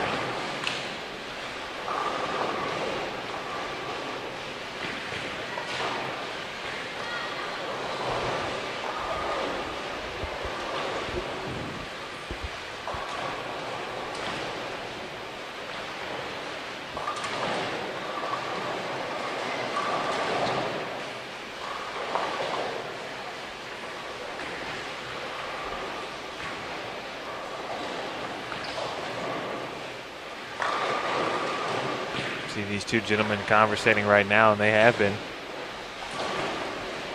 even throughout doubles, as you would expect.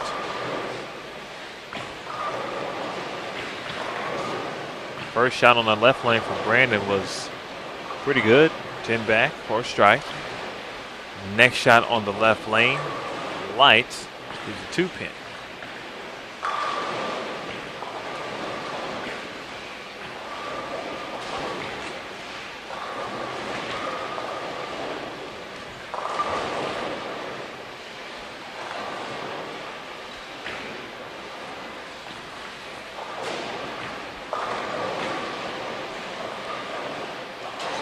Reiffer.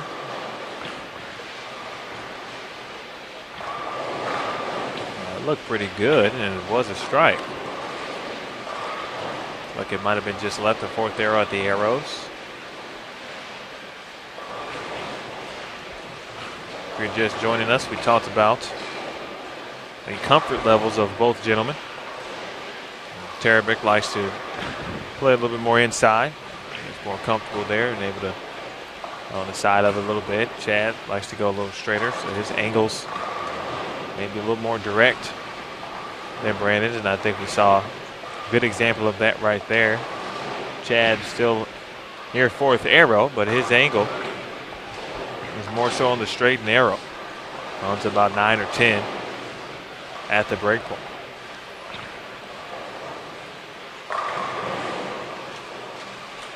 Pretty good shot there by Trozak. Spare double. Tarabek looked a little perplexed, actually, talking about what's happening out there.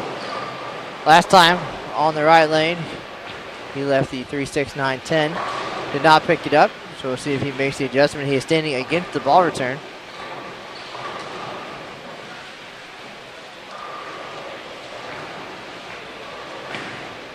Goes high again, 3.6.10. Yeah. I mean, we talked Arsenal, but after that Versamax, I don't really know what the option is. I mean, he said that was his go-to if they got really burned up. It would kind of lay off, and so I don't know what plan D is. But he's clearly going to have to make a move there on the right lane, whether it's a ball or on the approach. That's fair, no problem. Pass himself on the back. Well, he might have to get in front of the ball return. And I'd imagine that would be his next move, barring a ball change. All you crazy right-handers and you're in front of the ball return.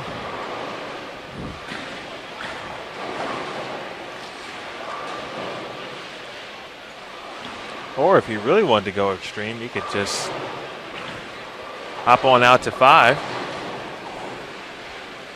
Go the total other way. Maybe a little surface. Well, again, they're following a pair of lefties, so not a whole lot of traffic during doubles on this pair. Reiffer gets the messenger. Big double there. So without the traffic, you got to think this pair is pretty close to what it would have been at the end of their team event. And they both bowled pretty well towards the end of team last night. 237 for Tarabek, 201 for Reiffer.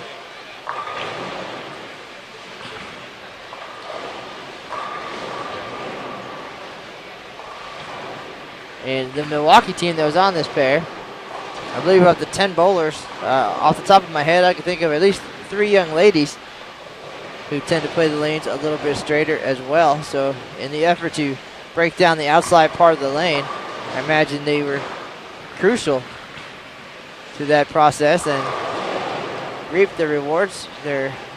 One of their teams shot over 3,000.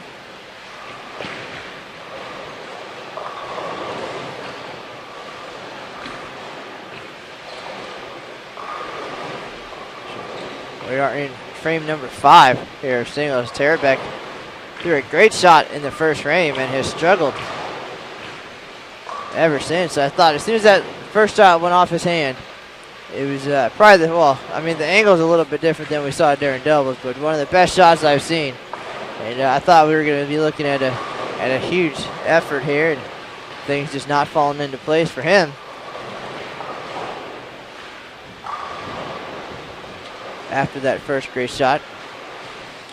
So we'll see if they can talk a little bit more, make the necessary moves. I think so far. More importantly, however, got to make your spares. Yeah. That'll keep you in it while you figure it out. That's a tough one there. Plastic kind of hooked at the end. Just like the high road going back in the bag. Perhaps that's what he's been throwing, and it's the Versamax going to come out of the bag.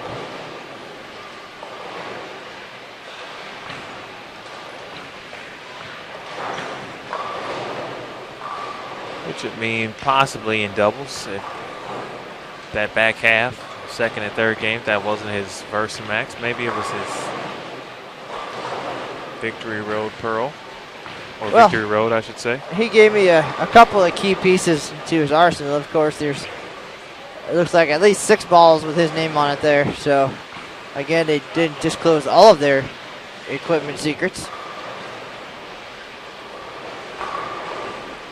That, of course, the Columbia Eruption, as Reiffer erupts with a 3-bagger.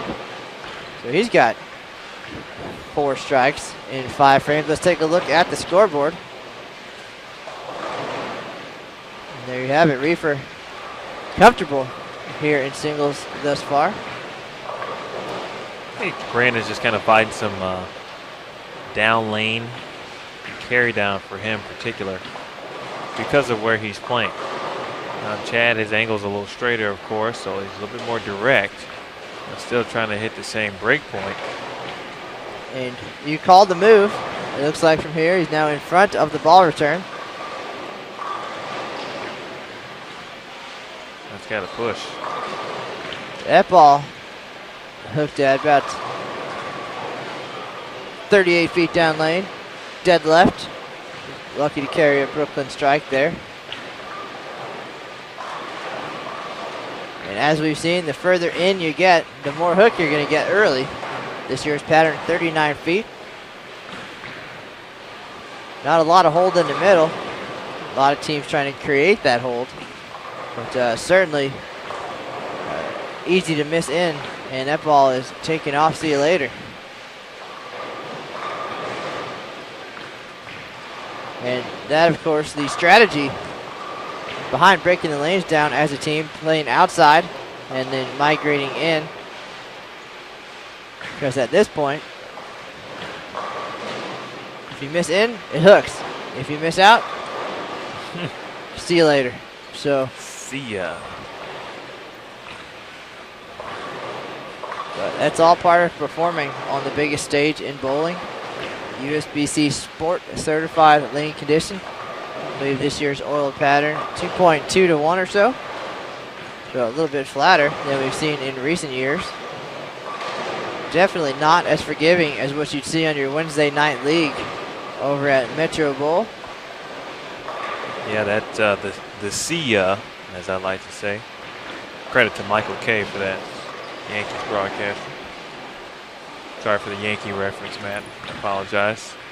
But yeah, the see ya doesn't discriminate. I tell you, it happens to any and everybody.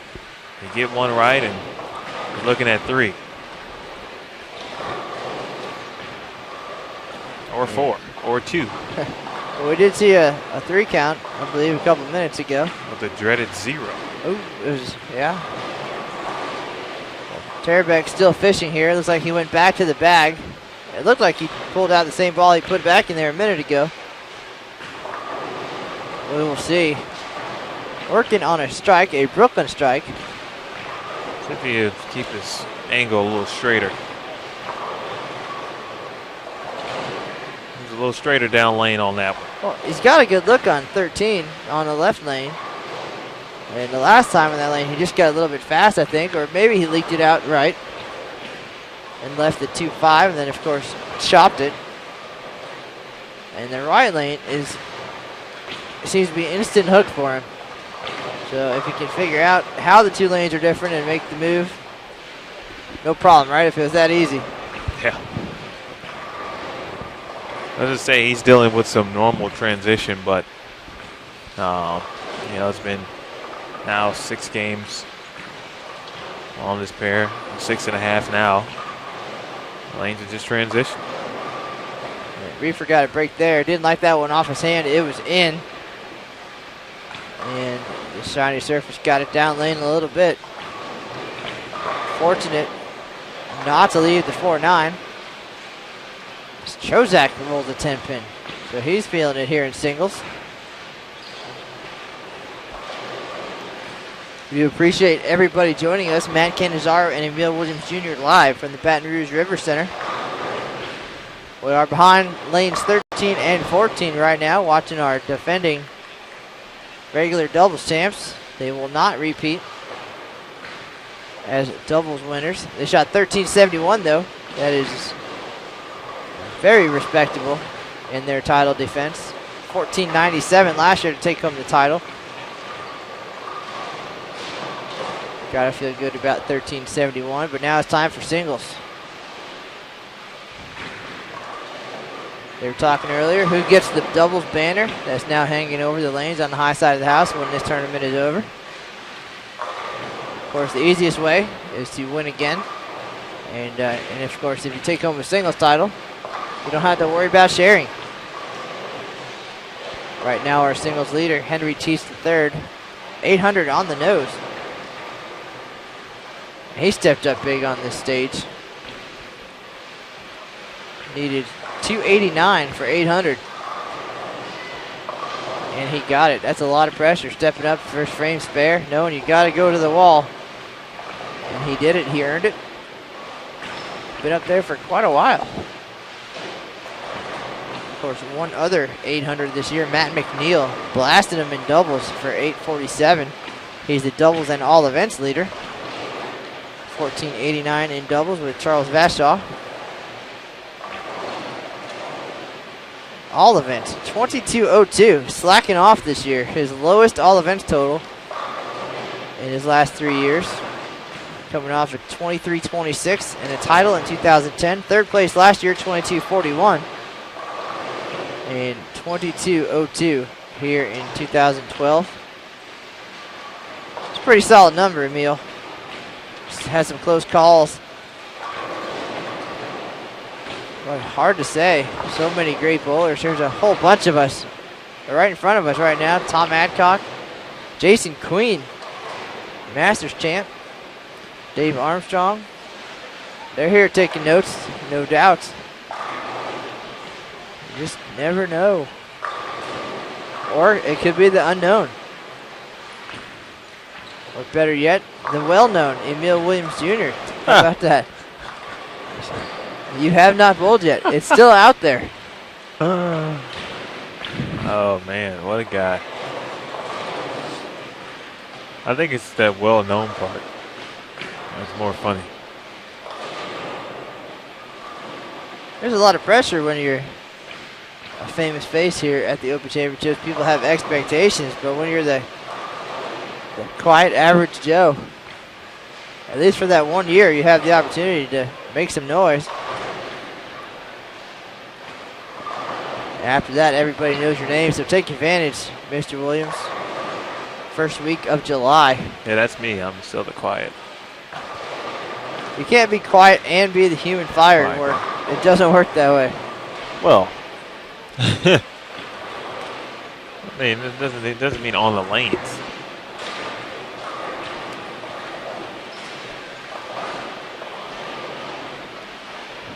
It all depends on the moment.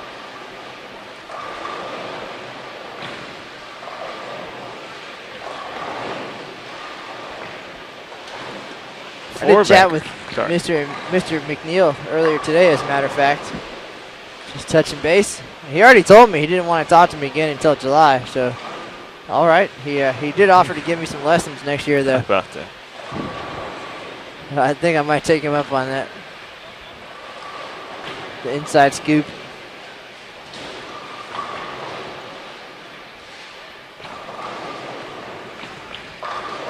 Tarabek with a chance to bring it back. Got a 4-backer going into the 10th frame. Looks like he's going to change his angle down lane, a little straighter down lane. This is a lane he's been struggling on.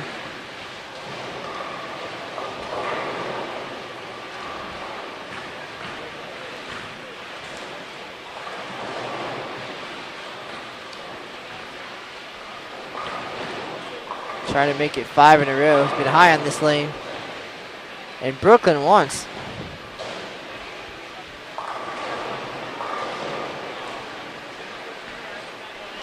Goes high again. Leaves a 310. Baby split. He actually moved back away from the ball return. Moved right a little bit. Just not enjoying lane 14 here. Just shot 693. In doubles to go along with 584 in team last night, so solid effort thus far. But he's going to have to come back and regroup, figure out what's going on lane 14, because unfortunately you have to bowl on both lanes. As he chops that spare. It's going to be 188 with 3 opens for Tarabek. They're going to keep talking. Reiffer stepping up with a chance at 248.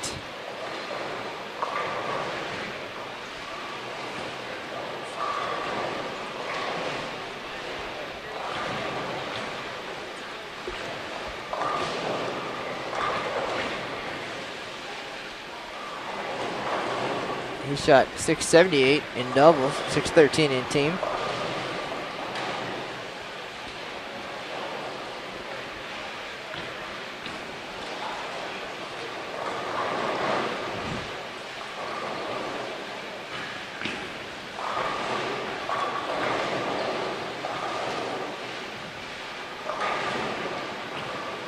Got that one a little bit right, but recovered nicely. Take a look at the scoreboard. Game 1 of singles, 2012.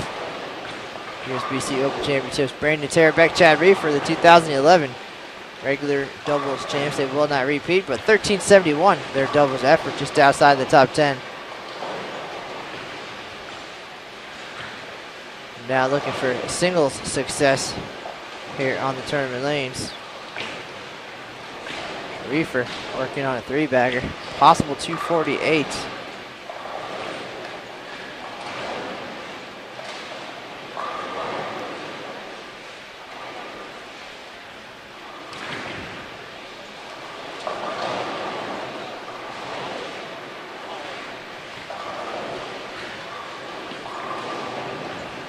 Lead for 4-7. They'll be in the 230s. Great start for singles. On these now is about 20 in a row. No problem.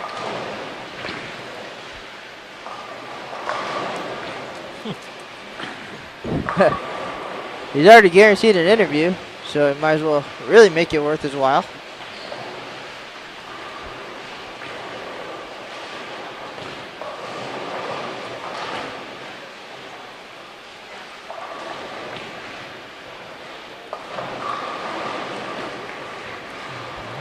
Game 1 in the books. Tarabek 188, Reiffer 236. Van Horn finally strikes in the 10th frame, 171. Trozak missed the 10-pin. He finishes with 225. There we go. Game number 2 underway. Tarabek is going to step up on the right lane. He's been struggling on this lane.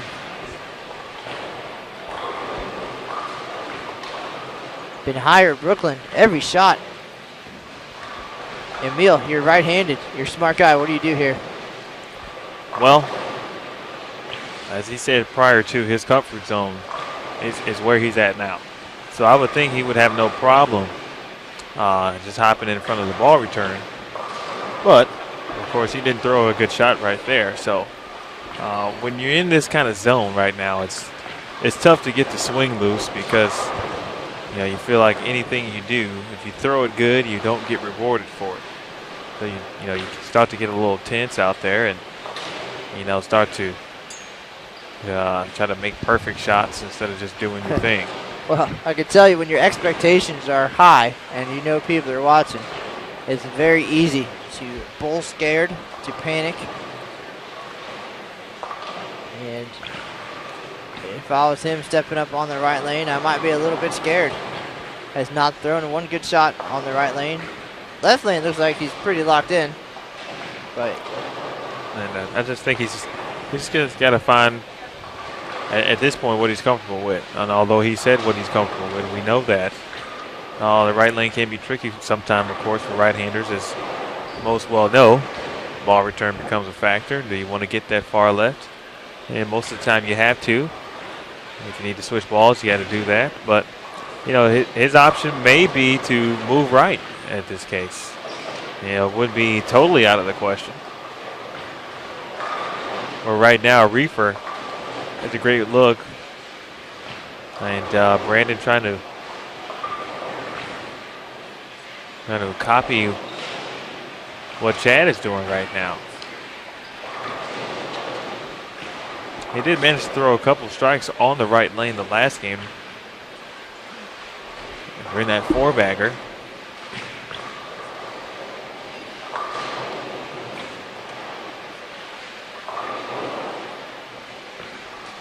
At this point, though, for me, I would probably try to change my hand position. That for me, that would go into my C and D game. As far as jumping into the alphabet bowling over here. The 4th and 5th arrow. Of course, it's something I've always tried to work on. And, it's not the greatest, but I didn't even know there were that many arrows. If you get in there. Oh, there's only 2. I've seen some guys play 7th arrow just like it was nothing. like they do it every day. But, you know, try to change your hand position. Just kind of get the ball, just go a little straighter through the front part of the lane. That looked pretty good. All ended up at about, looks like 9-ish or so at the break point. Didn't make it a big boomerang off the spot. Just kind of rolled up into the pocket. And he was able to get the carry. I think that's might be the look he's looking for, or he's going for.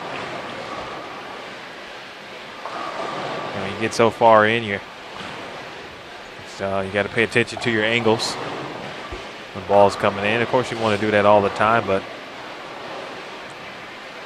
you don't want to see any major splits. Here's Tarabek. We got that one in a little bit. That helped. I beg your pardon. Mr. Chad Reiffer. Nonetheless, he's lined up. He's looked pretty good. Looks like he got a little area down lane as well. And of course, that's the ultimate if you can have a couple of boards down lane at the break point to play with. It makes you that much more comfortable.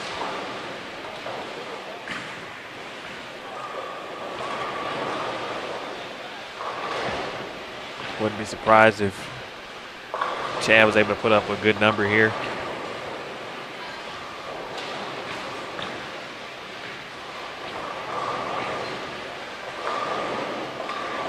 The 10 pin by Trozak.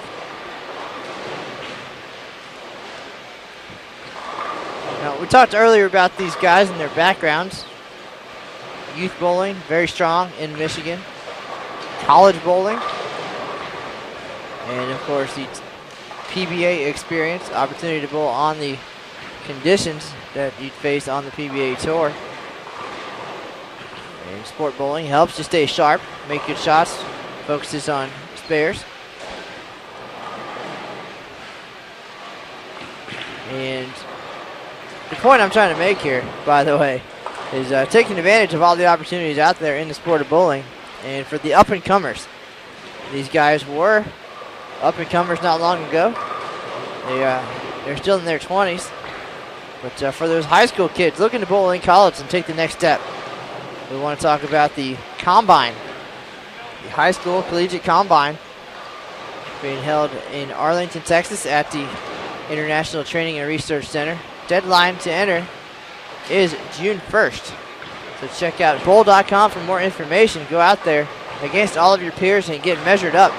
College coaches will be on site. They'll be there to check out your numbers, both in the classroom, on the lanes, and in the gym to see if you have what it takes to bowl at the next level. And very good recruiting opportunities there. So again, check out bowl.com for the high school Combine.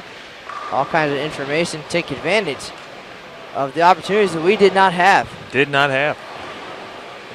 I don't want to say that I'm old, but there was no Junior Team USA. There was no Junior Gold. It was just getting started as I was leaving the junior program. I did bowl in college, certainly an experience I will treasure. And the opportunity to bowl on sport bowling patterns or PBA experience leagues. And my PBA regional days made me better, can only make you better. So take advantage. For all the information on all of those exciting opportunities, check out bowl.com. If you want to see the scores and other news from the Open Championships, the premier event in the sport, find the Open Championships page on bowl.com. And tomorrow, you'll be able to read all about Chad Reiffer and Brandon Tarabek and their big doubles effort. Reiffer's trying to make a move in singles here. All of that preparation, all of those years, putting that hard work to good use here at the Open Championships again.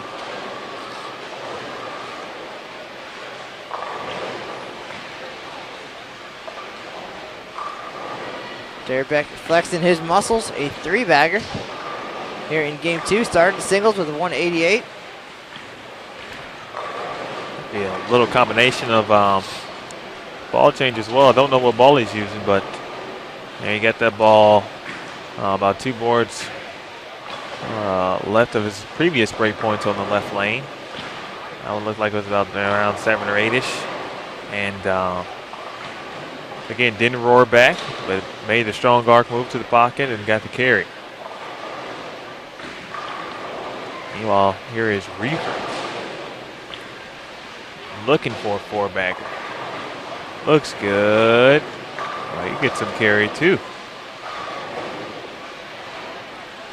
Might not have liked that one as much, but he was able to get the carry.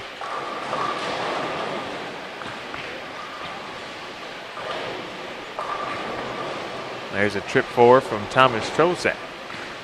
Trozak started with a 225 here in singles first game. Looks like we got some college bowlers in the chat room talking about the combine, the opportunity to measure up against other bowlers.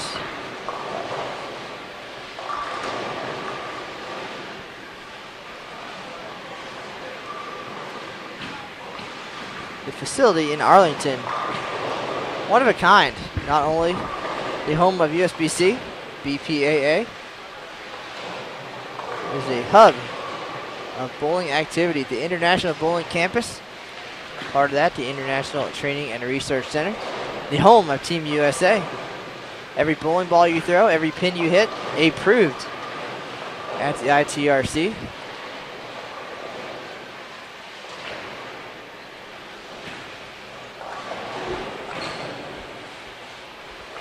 Tarabek continues to struggle on the right lane. 4-6-7, scratching his head. They just can't get comfortable in that lane. And, it's tough. There's some folks in the chat room curious about the Colorado bowlers all around us. Are there any strings to talk about? And unfortunately not. Not a whole lot of strikes going on beyond the pair that we're watching. But thanks for tuning in tonight. We do appreciate it. Everybody, we're live at the 2012 USBC Open Championships.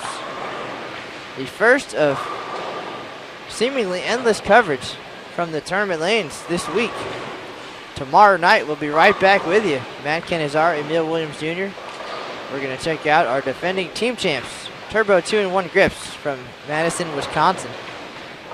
USBC Hall of Famer Jeff Riggles will lead his troops into battle. They took home the Team All Events title and the doubles title here in 2005. Won the team event last year in Reno. And they're looking to make it 2 in a row. Riggles was on with us earlier in this broadcast. They're in town having a team dinner, relaxing, just getting a feel for the environment, the city here. So we'll have them on tomorrow night, 9:30 Eastern.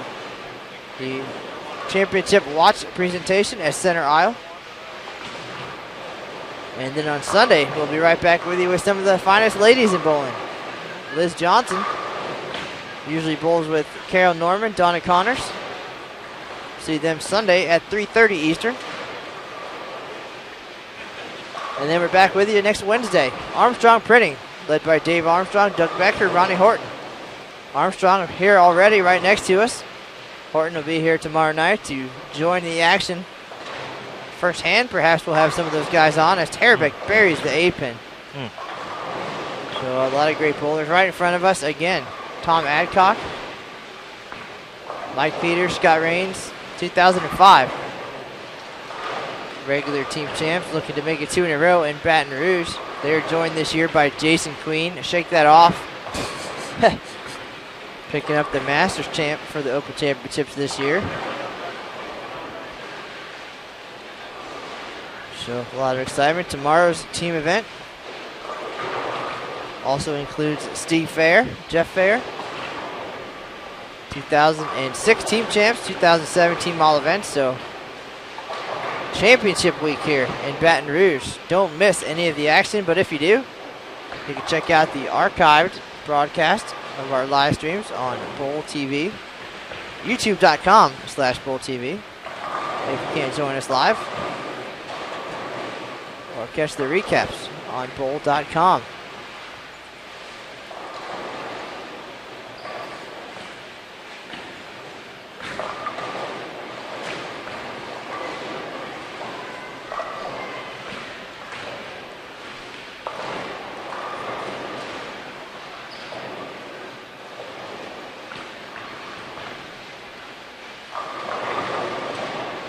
Reiffer back on track in the 6th frame.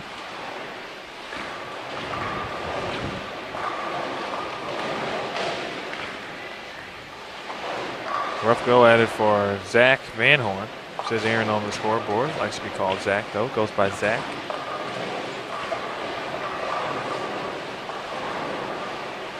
Couple of opens. We've all been there before, though. Makes things a little bit tougher as well. And we saw Tarabek leave a nasty 8-pin. Doesn't help his cause. He's trying to fight, and scratch, and claw. Got to take advantage of the look he has on the left lane. Obviously, that 8-pin is a great shot. Got to get every pin possible on the left because he's been struggling on the right all through the singles event. Just take a look up at the scoreboard while we have a sec.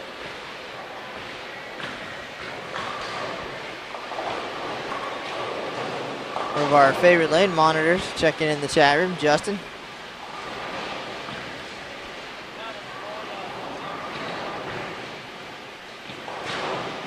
There's your look, Chad Reiffer. 236.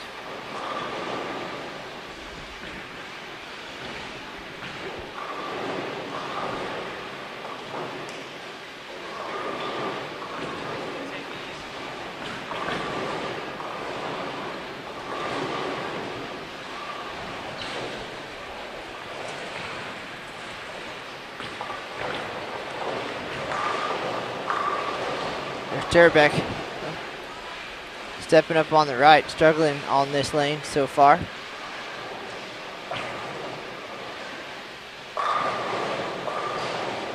Better shot there. Leaves the 4-pin. Still a little bit high, but certainly a move in the right direction. Ball's just booming on the right lane. It's non-stop going left. You know, that combine is mentioned the opportunities that weren't around while we were youth. Of course, I'm a few years younger than Matt, so some things were available to me, but the combine was not, and that's an opportunity right there. And if you can, you got to try to take advantage. Any parents that may be listening, your son or daughter is indeed serious about improving, that'd be a great place to go. Of course, especially if they're high school juniors or seniors, an opportunity to track some stats. Well, if you're not familiar with how a combine works, very similar in the NFL perhaps. They test all of your skills in various departments. They'll go ahead and kick in the weight room a little bit and check out your vertical jump and get your stats in there and see how fast you can run and all kinds of, because of course bowling very important to be in good physical condition. Absolutely. So they want to see what you're capable of in there and measure you up just like any other sport. Make sure that you're ready to be a college athlete. Then they'll take you out on the lanes and see your versatility and playing different lane conditions, short pattern, long pattern, medium pattern. What's your spare shooting like? I know I did help work the combine last year, and basically you get the opportunity to shoot, let's say, 37 pins. How many do you make? 30-10 pins. How many do you make? Go out there and see, can you play in, can you play out, and just get your physical game. Take some notes. Give the coaches, different college coaches, the opportunity to see you, and then of course they take you and test your bowling IQ. What do you know about the sport, the ins and outs, making adjustments? Coaches want to know what they're working with. You can have a great physical game, but perhaps your mental game is lacking, or vice versa, so you know where your strengths and weaknesses are. And a great way to just to measure yourself. And perhaps if you go to combine 1 year, spend the next year improving, go back and see how you measure up against yourself 1 year later. It's Chad Reiffer, 3-bagger there. He's measuring himself against Chad Reiffer 2011. He's measuring up. So he's definitely getting it done here in singles. Not sure how he felt about that last shot, but it's a strike on the scoreboard nonetheless.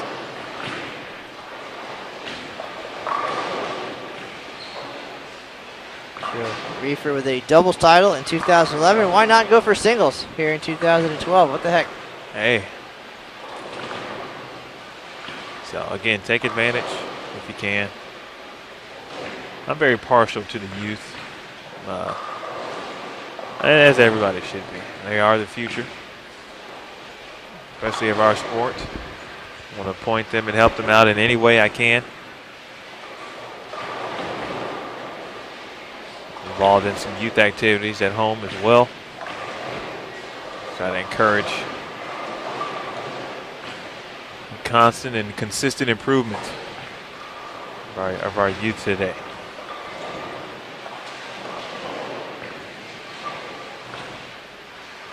I believe most of that probably stems from my own upbringing, coaching I received when I was young, as well as collegiate bowling, and the opportunities that I had and have gained since.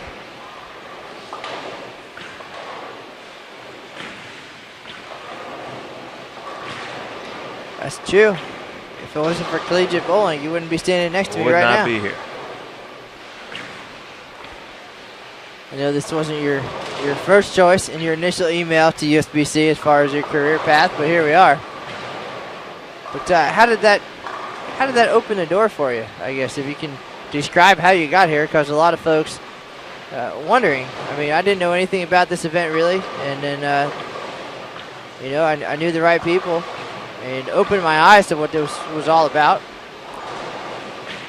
But you made the effort, took the initiative, sent an email, and the rest is history. Tell us about it. Nice strike from Tarabek, able to trip the 4. Man, he struggled on that right lane. But yeah, took the initiative. Initially wanted to, well, let's just say, still a goal, of course, to do some broadcasting. Be considered a professional. Do it for a living, of course. So it's nice to be here at this moment, for sure. No question about that. But I noticed that the live streaming epidemic was really taking off. Knew that's kind of what I wanted to do, so I sent out an email to Lucas Wiseman. Was actually at the Hoosier, if I'm not mistaken, or I knew they were going to be at the Hoosier, and I thought that maybe there was a slim chance of possibility. Oh, Reiffer buries it. He's had a chance at 279 here in the second game, folks. Looking pretty darn good here in game number 2 of singles. But I knew they were going to be streaming that event, I believe, for the first time. This is 2009, late 2009. Man, time flies. Yeah, it was late 2009. And great shot from Tarabek. Told him what I wanted to do, who I was, where I went to college, what school, just in case that helped the cause at all. And he said, I'm going to forward this email to those who make decisions. And I said, well, I guess I got a shot. To be quite honest, it had nothing to do with him, but I had heard that before prior to sending out numerous emails and resumes and things of that nature. So I didn't really get my hopes up. I wasn't really expecting anything, but sure enough. Because it fell into the hands of the right guy. He sent it to the right person. And those who make decisions, for that matter, as he said he would. And Jason Overstreet gave me a shout. I asked a couple questions and had a conversation. A couple weeks went by and another conversation. A couple more weeks went by and all of a sudden I was asked that I want to come out to the Open Championships. Don't forget the key piece to this whole puzzle. Well, after initial conversation, after the bird was put in the air, if you will, nice 2-11 game as we take a look at the scoreboard. for Tarabek, able to rebound. Had a phone interview with Matthew and Jason. Talked to them, of course, and I was on my way out. Apparently, though, there was some background information that needed to be had by these gentlemen, and they went around asking people. Well, who knew me and when you whatnot. work at bowling headquarters, and you're with all the people who make things happen every day in the sport, particularly the collegiate folks who knew you very well from your time at Lindenwood and your collegiate success, and many former collegiate players in the building at headquarters. Why not? You got to do your homework, and you have to trust the people you work with, so why not? Checking up on this kid, Emil Williams Jr. Oh, that guy's cool. What does that mean? He's a cool guy. Yeah, I used to talk to him all the time. That's the kid with the braids, right? Yeah, that's that guy. Oh, he bowled at Lindenwood with the fire on his shirt. Yeah, that guy. Oh, he's cool. Yeah. Well, like, would he be a good fit? I don't know, but he's cool. All right. Well, thanks for your help, guys. Appreciate it. Thumbs up. Oh, man. And then a couple months later, Mr. Williams comes strolling into the National Bowling Stadium for the first of this 3-year run now. Time flies. Your responsibilities have evolved. Our department has evolved. And now you are the voice of the Open Championships on Bowl TV. I was going to say, because I think that's someone else. Someone else has that title already. Nasty ring 10 by Reiffer, though, man. Of course, 270 is big anywhere, but he would have liked to have had that. Well, he needed that. Good shot there. He finishes with 258. Just take a look up top before everything disappears. 494 for Mr. Reiffer. So again, that 10 pin, and now singles out of reach. 794, the best he can do here. Another 225 for Thomas Trozak. It's been pretty solid. He was solid in doubles as well. So second place is still a possibility if Reiffer can rattle off 11 or 12 in a row here. Game number 3. Tarabek's going to step up first. He's getting more comfortable on this pair. Struggled on the right lane quite a bit. 188 to 11. He's going to start things off here on the left. Got a feeling that he will be producing a pretty big game here. Just had to deal with that right lane. Persevere. Keep his head in it mentally, of course. That was a great shot. He's locked in on the left lane here. Great shot.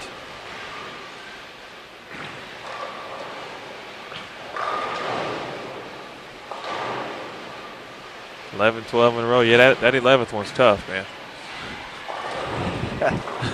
Mr. Williams. I wasn't going to bring it up, but since you did. That's okay. Mr. Williams made his own run at perfection last night in our high dollar, high caliber employee league at Metro Bowl. For the second time in his Open Championships employee league career, Mr. Williams starts the game with 10 consecutive strikes. And both times finished with 287. What happened there?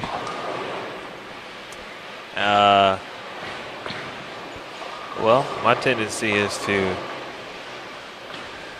kind of get soft when you need it. You know, start to flail one out a little bit. And I flailed one out last night. Sure did. Missed right. And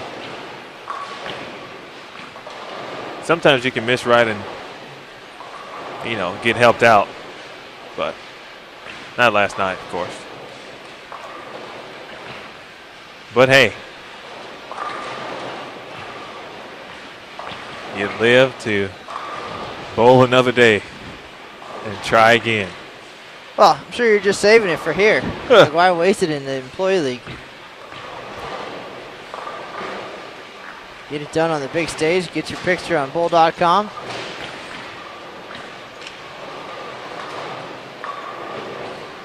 Get you an interview with Kevin Alvarez.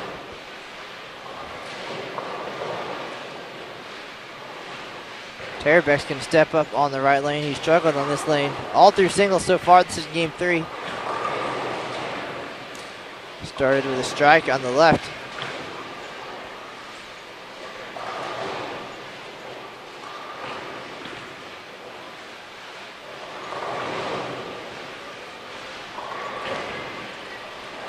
Early shot, but a key one here for Brandon. That's good.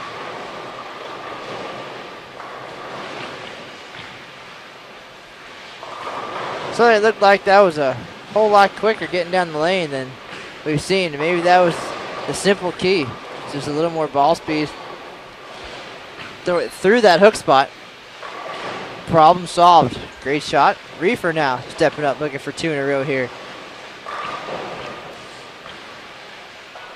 236, 258. He's well on his way to a great single set. And another pretty solid all events effort as well. Shot 2,000 last year. 678 in doubles and 613 in team last night. So already 100 over coming into singles. Trolzak tried to go for the back-to-back good spare conversions there. Almost had a shot at the 4-9. First frame, he picked up the 1-2-10.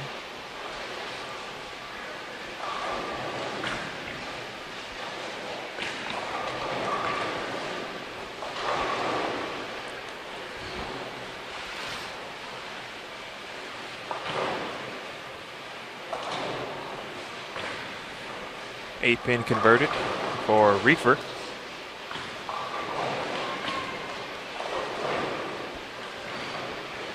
Two gentlemen originally from Michigan. Another great shot from Tarabek on the left lane. Tarabek just made the move to, I believe it's Cleveland, Ohio. Another great bowling area as well. State of Ohio, Cleveland, Cincy. A lot of good bowlers from the state of Ohio as well as Michigan. I heard the, I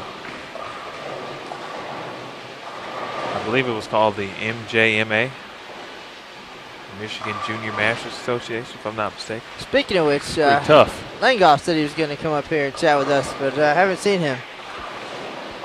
He probably forgot.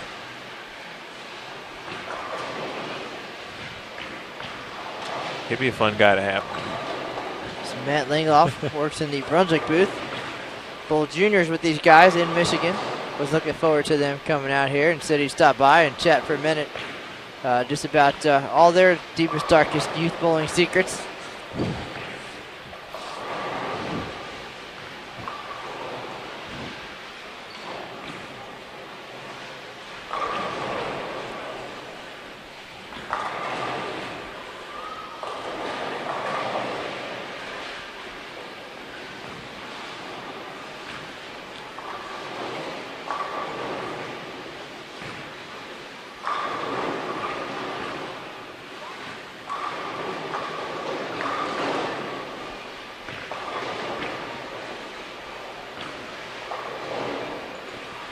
Matt probably a little busy, of course, drilling bowling balls.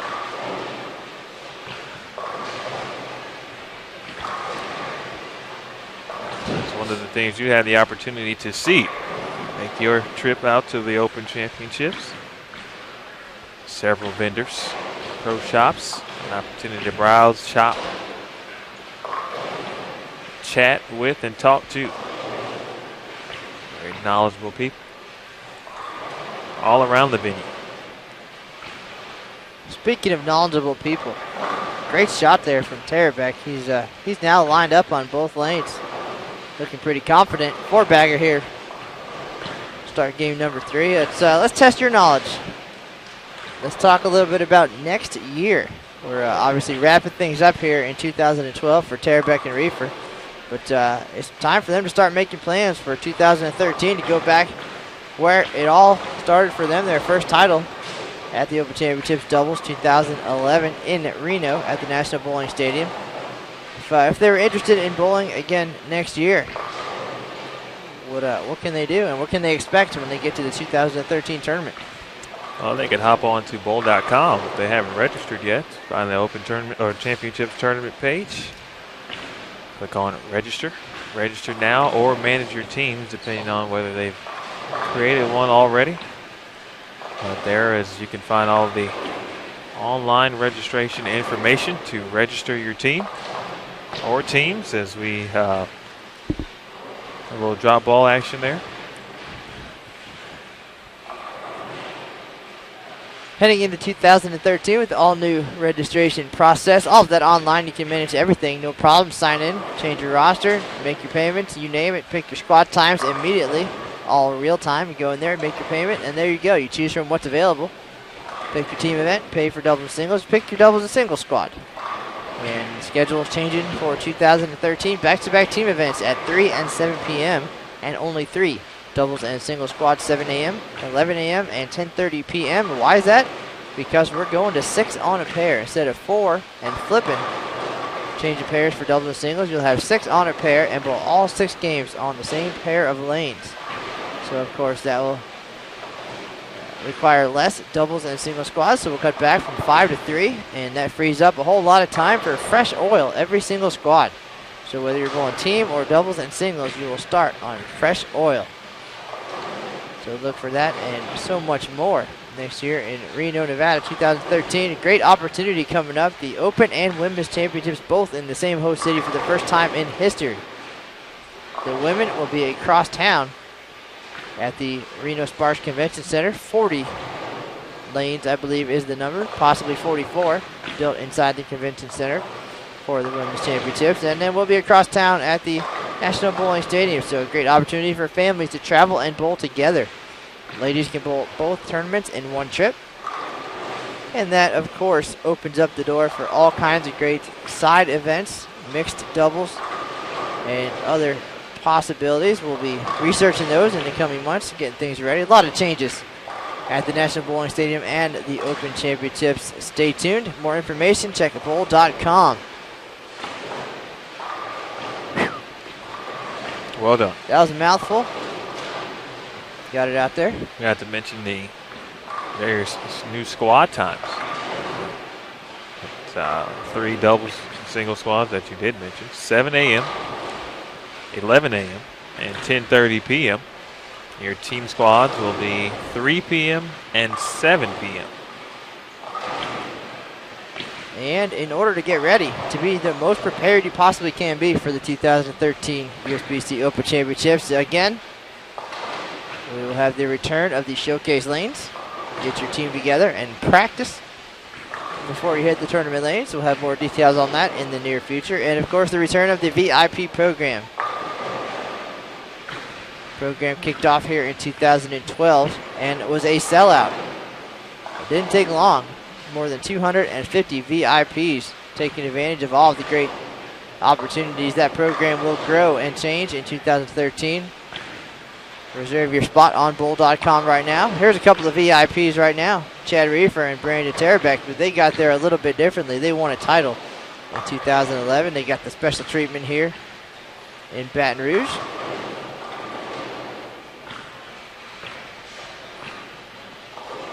And now they're putting on a show for us here on tonight's live stream. We are behind lanes 13 and 14, Baton Rouge River Center. Matt Canizar, Emil Williams Jr. Thanks for joining us.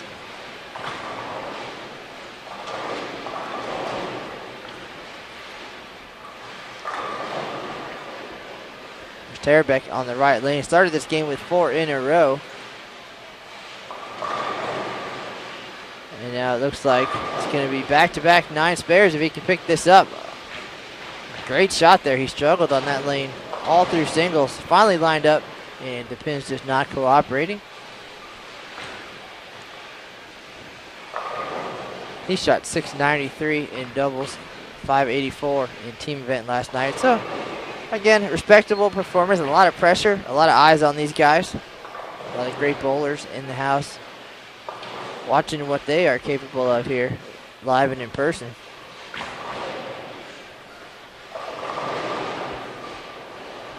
Wonder where Dave Armstrong disappeared to. He's got a couple of bowling balls for me out in the car. Looking forward to seeing what he brought for me. And as we saw last week, it can only help my performance, so looking forward to getting out there, practicing a little bit.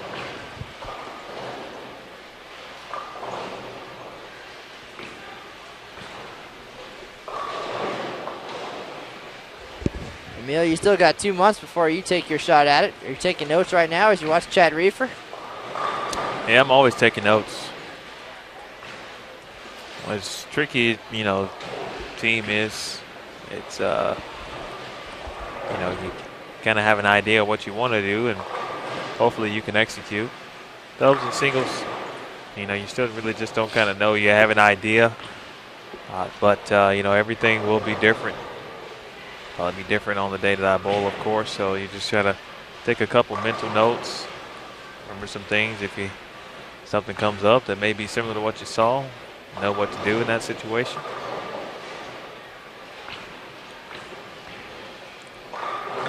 Well, we already planned on you running down and talking to Tarabek and Reiffer after singles is over to get their take on being the defending champs. And I'll have you take a microphone down with you as well. We'll get a few words from them on the broadcast before we sign off for the night. We are nearly done here. I feel like we just got set up. It's almost time to say goodbye, but Tarabek up in the 7th frame. Another great shot, 10-pin. So that's 3 pretty good shots in a row after starting with the front 4. And nothing but a couple of spares to show for it. But I guarantee he'll take that over the first 2 games of this singles event where things just did not go right on the right lane.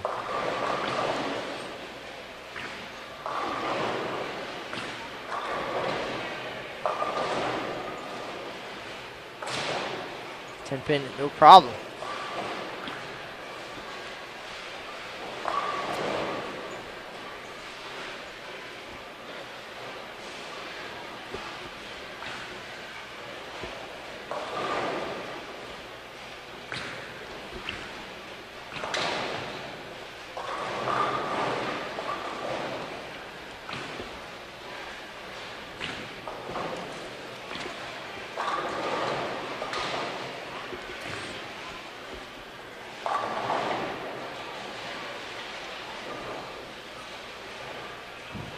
Reiffer gonna step up on the left lane, looking for a double. Started singles with 236, 258. Oh. Throwing pins all over the wow. deck.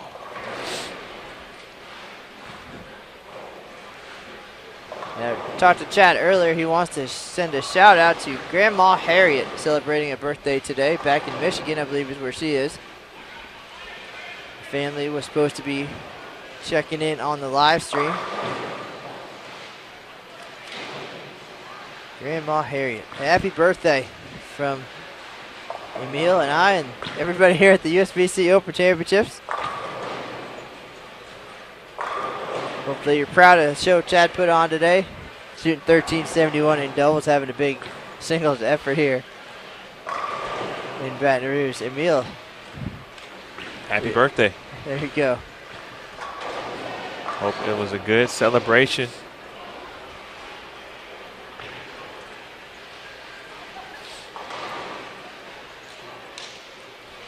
And question in the chat room, do we know what Reiffer is throwing? I believe he's still throwing that Columbia Eruption that we mentioned earlier. That one gets right, doesn't recover. Oh.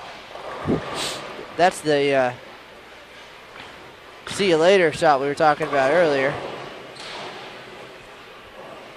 There's plenty of hook in the middle, but you certainly don't want to get it wide. That 10-pin into a 5-bagger for Trozak. He had a nice string going. Sperry here will give him 165 on the 7th. Reiffer trying to convert the washout, and he does not. I think that might have been 30 clean as well, if I'm not mistaken. And it might have even been 60 clean. I don't think he missed a spare in doubles. Not 100% positive, but I don't recall seeing it.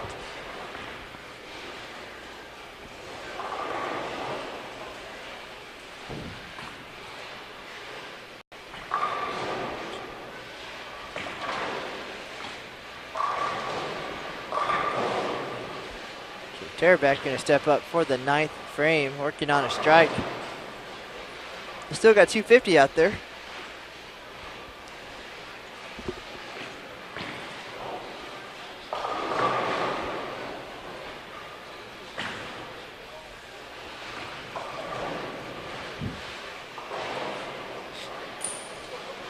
And we'll be checking out here in just a few minutes, but don't miss any of the recap or the scores. Check out bowl.com. Emil's going to talk to these gentlemen, put something together for the website for tomorrow, and a lot of great bowlers coming in the rest of the weekend, so you just never know what's going to happen. We'll be on our toes, eyes open. Should be an exciting couple of weeks here.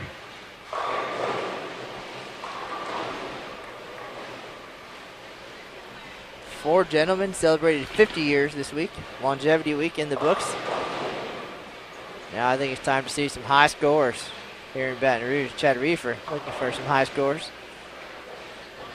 Possible 213 still.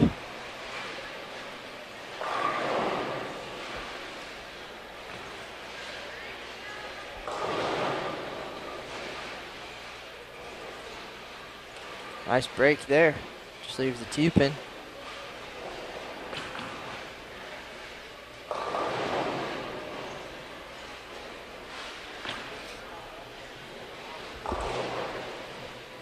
"24 hours from now, we'll be back on the air as the regular team title up for grabs. The defending champs trying to make it 2 in a row. Last year they provided all kinds of excitement. Shot the highest team game in tournament history. Mike Shady has still never shot below 1900 in 15 years. Jeff Riggles, 5 titles at the Open Championships, the USBC Hall of Famer. See what kind of show these guys have in store for us. As Tarabek steps up. Take a quick look at the scoreboard as he gets set. 10th frame here, possible 257. You see 188, 211. There he goes.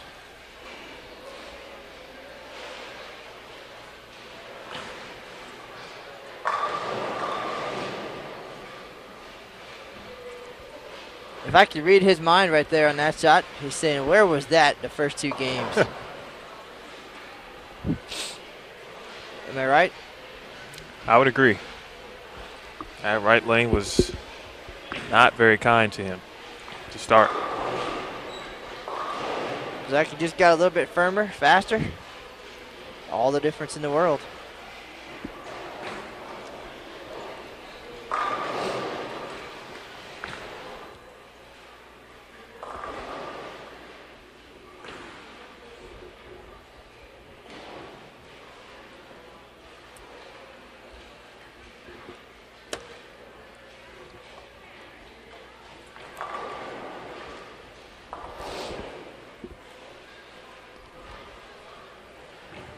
Big shot there, Tarabek.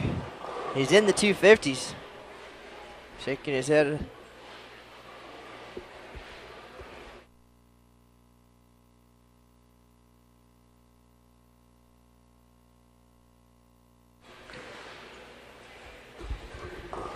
Tarabek shaking his head a little bit. Where was that first 2 games? But still,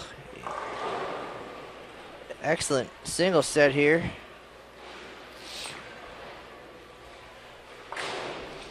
Emil's going to head down to the lanes.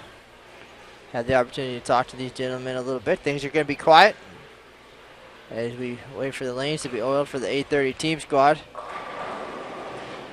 Tarabek paralyzes the 5 for 257. Let's take a look up top. 656 to go along with 693 in doubles and 584. Just got to feel pretty good with all the pressure and butterflies coming in as the defending champs. Solid performance. Let's watch Reiffer finish things out here on the right lane. Washed out last time on this lane.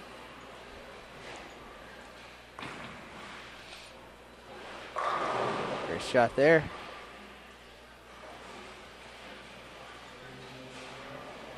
Possible 203.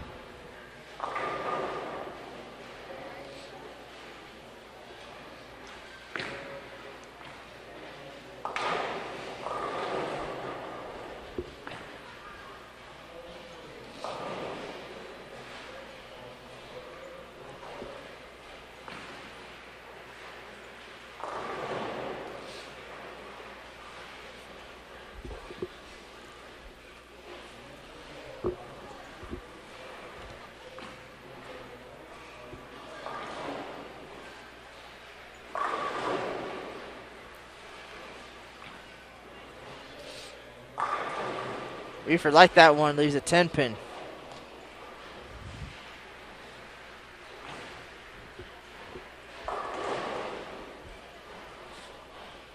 And his final shot of 2012 USBC Open Championships.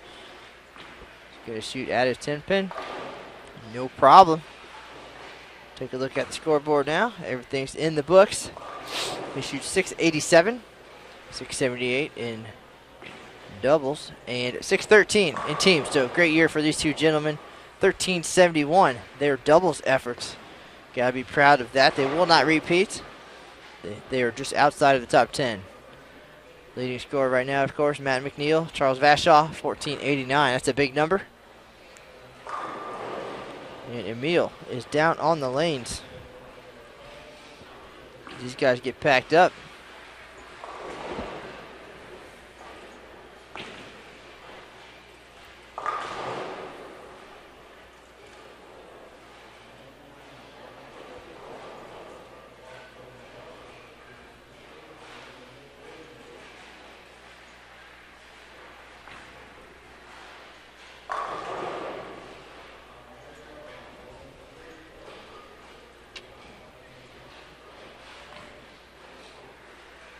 Once again, 656 for Tarabek, 687 for Reiffer here in singles. And he shot 1371 in doubles, so got to be feeling pretty good with how everything turned out here in their title defense.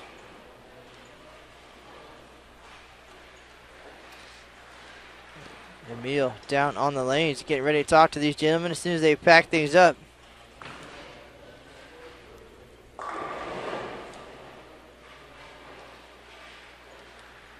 We do appreciate everybody joining us tonight. We'll be back with you in 24 hours as Turbo 2-in-1 Grips puts its team title on the line here at the Baton Rouge River Center.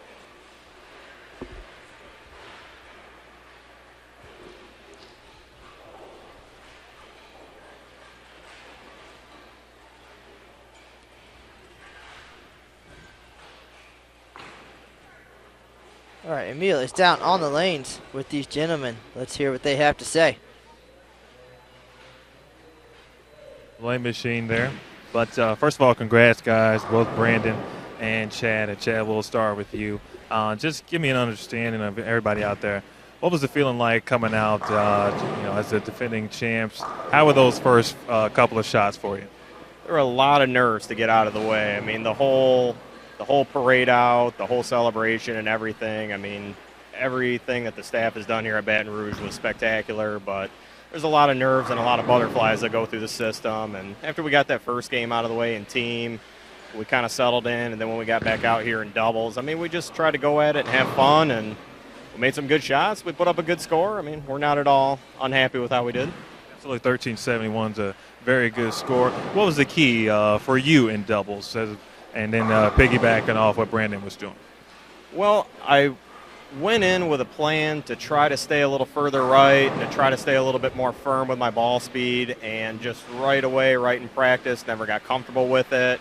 So I just kind of piggybacked off of what he was doing, saw his line. I mean, he was making them look great and throwing good shots, so I just tried to get in there and follow him. And once I finally got all the 10 pins to fall down and got the corners out, I mean, we made a good run at it and felt great getting in there, and then even on into singles too. And again, great bowling in the singles, of course. And I guess one last time, how does it feel to come back to the event as a champion?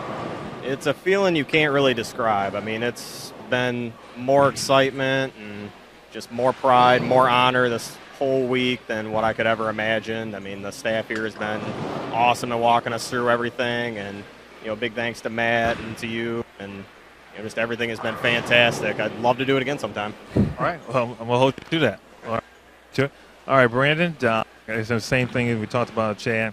First couple of shots out in practice, you guys had to get loose, of course, but had to be a little nervous as well. Oh, absolutely. Coming in here defending doubles, I put an expectation on myself, and just echoing what Chad said. I mean, 1370 it's a huge number out here, and I couldn't be happier. It's it was a little nerve-wracking at first. See that with the split I left in the first frame. If anyone was out there was watching and they're still here, but that happens. It's a very difficult condition that they have out there this year, and it really puts a premium on shot making. So a lot of communication, of course, between you two guys, and that's to be expected. Of course, you guys are doubles champs, but you've known each other for quite some time. Talk about the chemistry you guys have. I mean, Chad's my best friend. I'm going to be the best man in his wedding coming up in July. Speaking of which, hi Sabrina, hi Sam. Got to get the ladies in there. It's a wonderful thing. We really mesh well.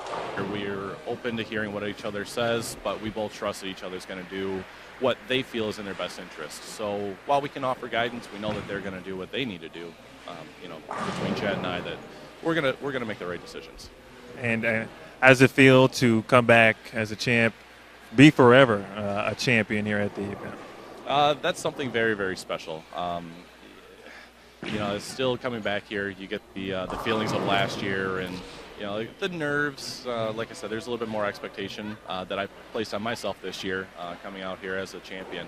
But the rich history of this tournament is just phenomenal, and to even put myself alongside some of the greatest names that this tournament has ever seen, it's a complete honor. It really is. And way to get some pins back in singles on that right lane as well.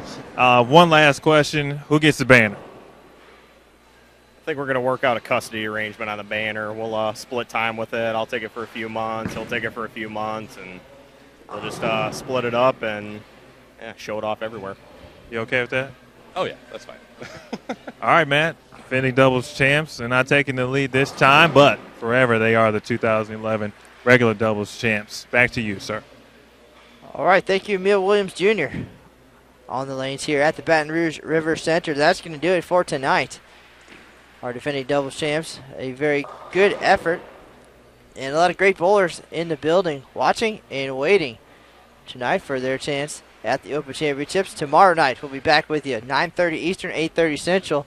Jeff Briggles, USBC Hall of Famer, and his Turbo 2-in-1 Grips teammates going to take to the lanes with their team title on the line, trying to make it 2 in a row.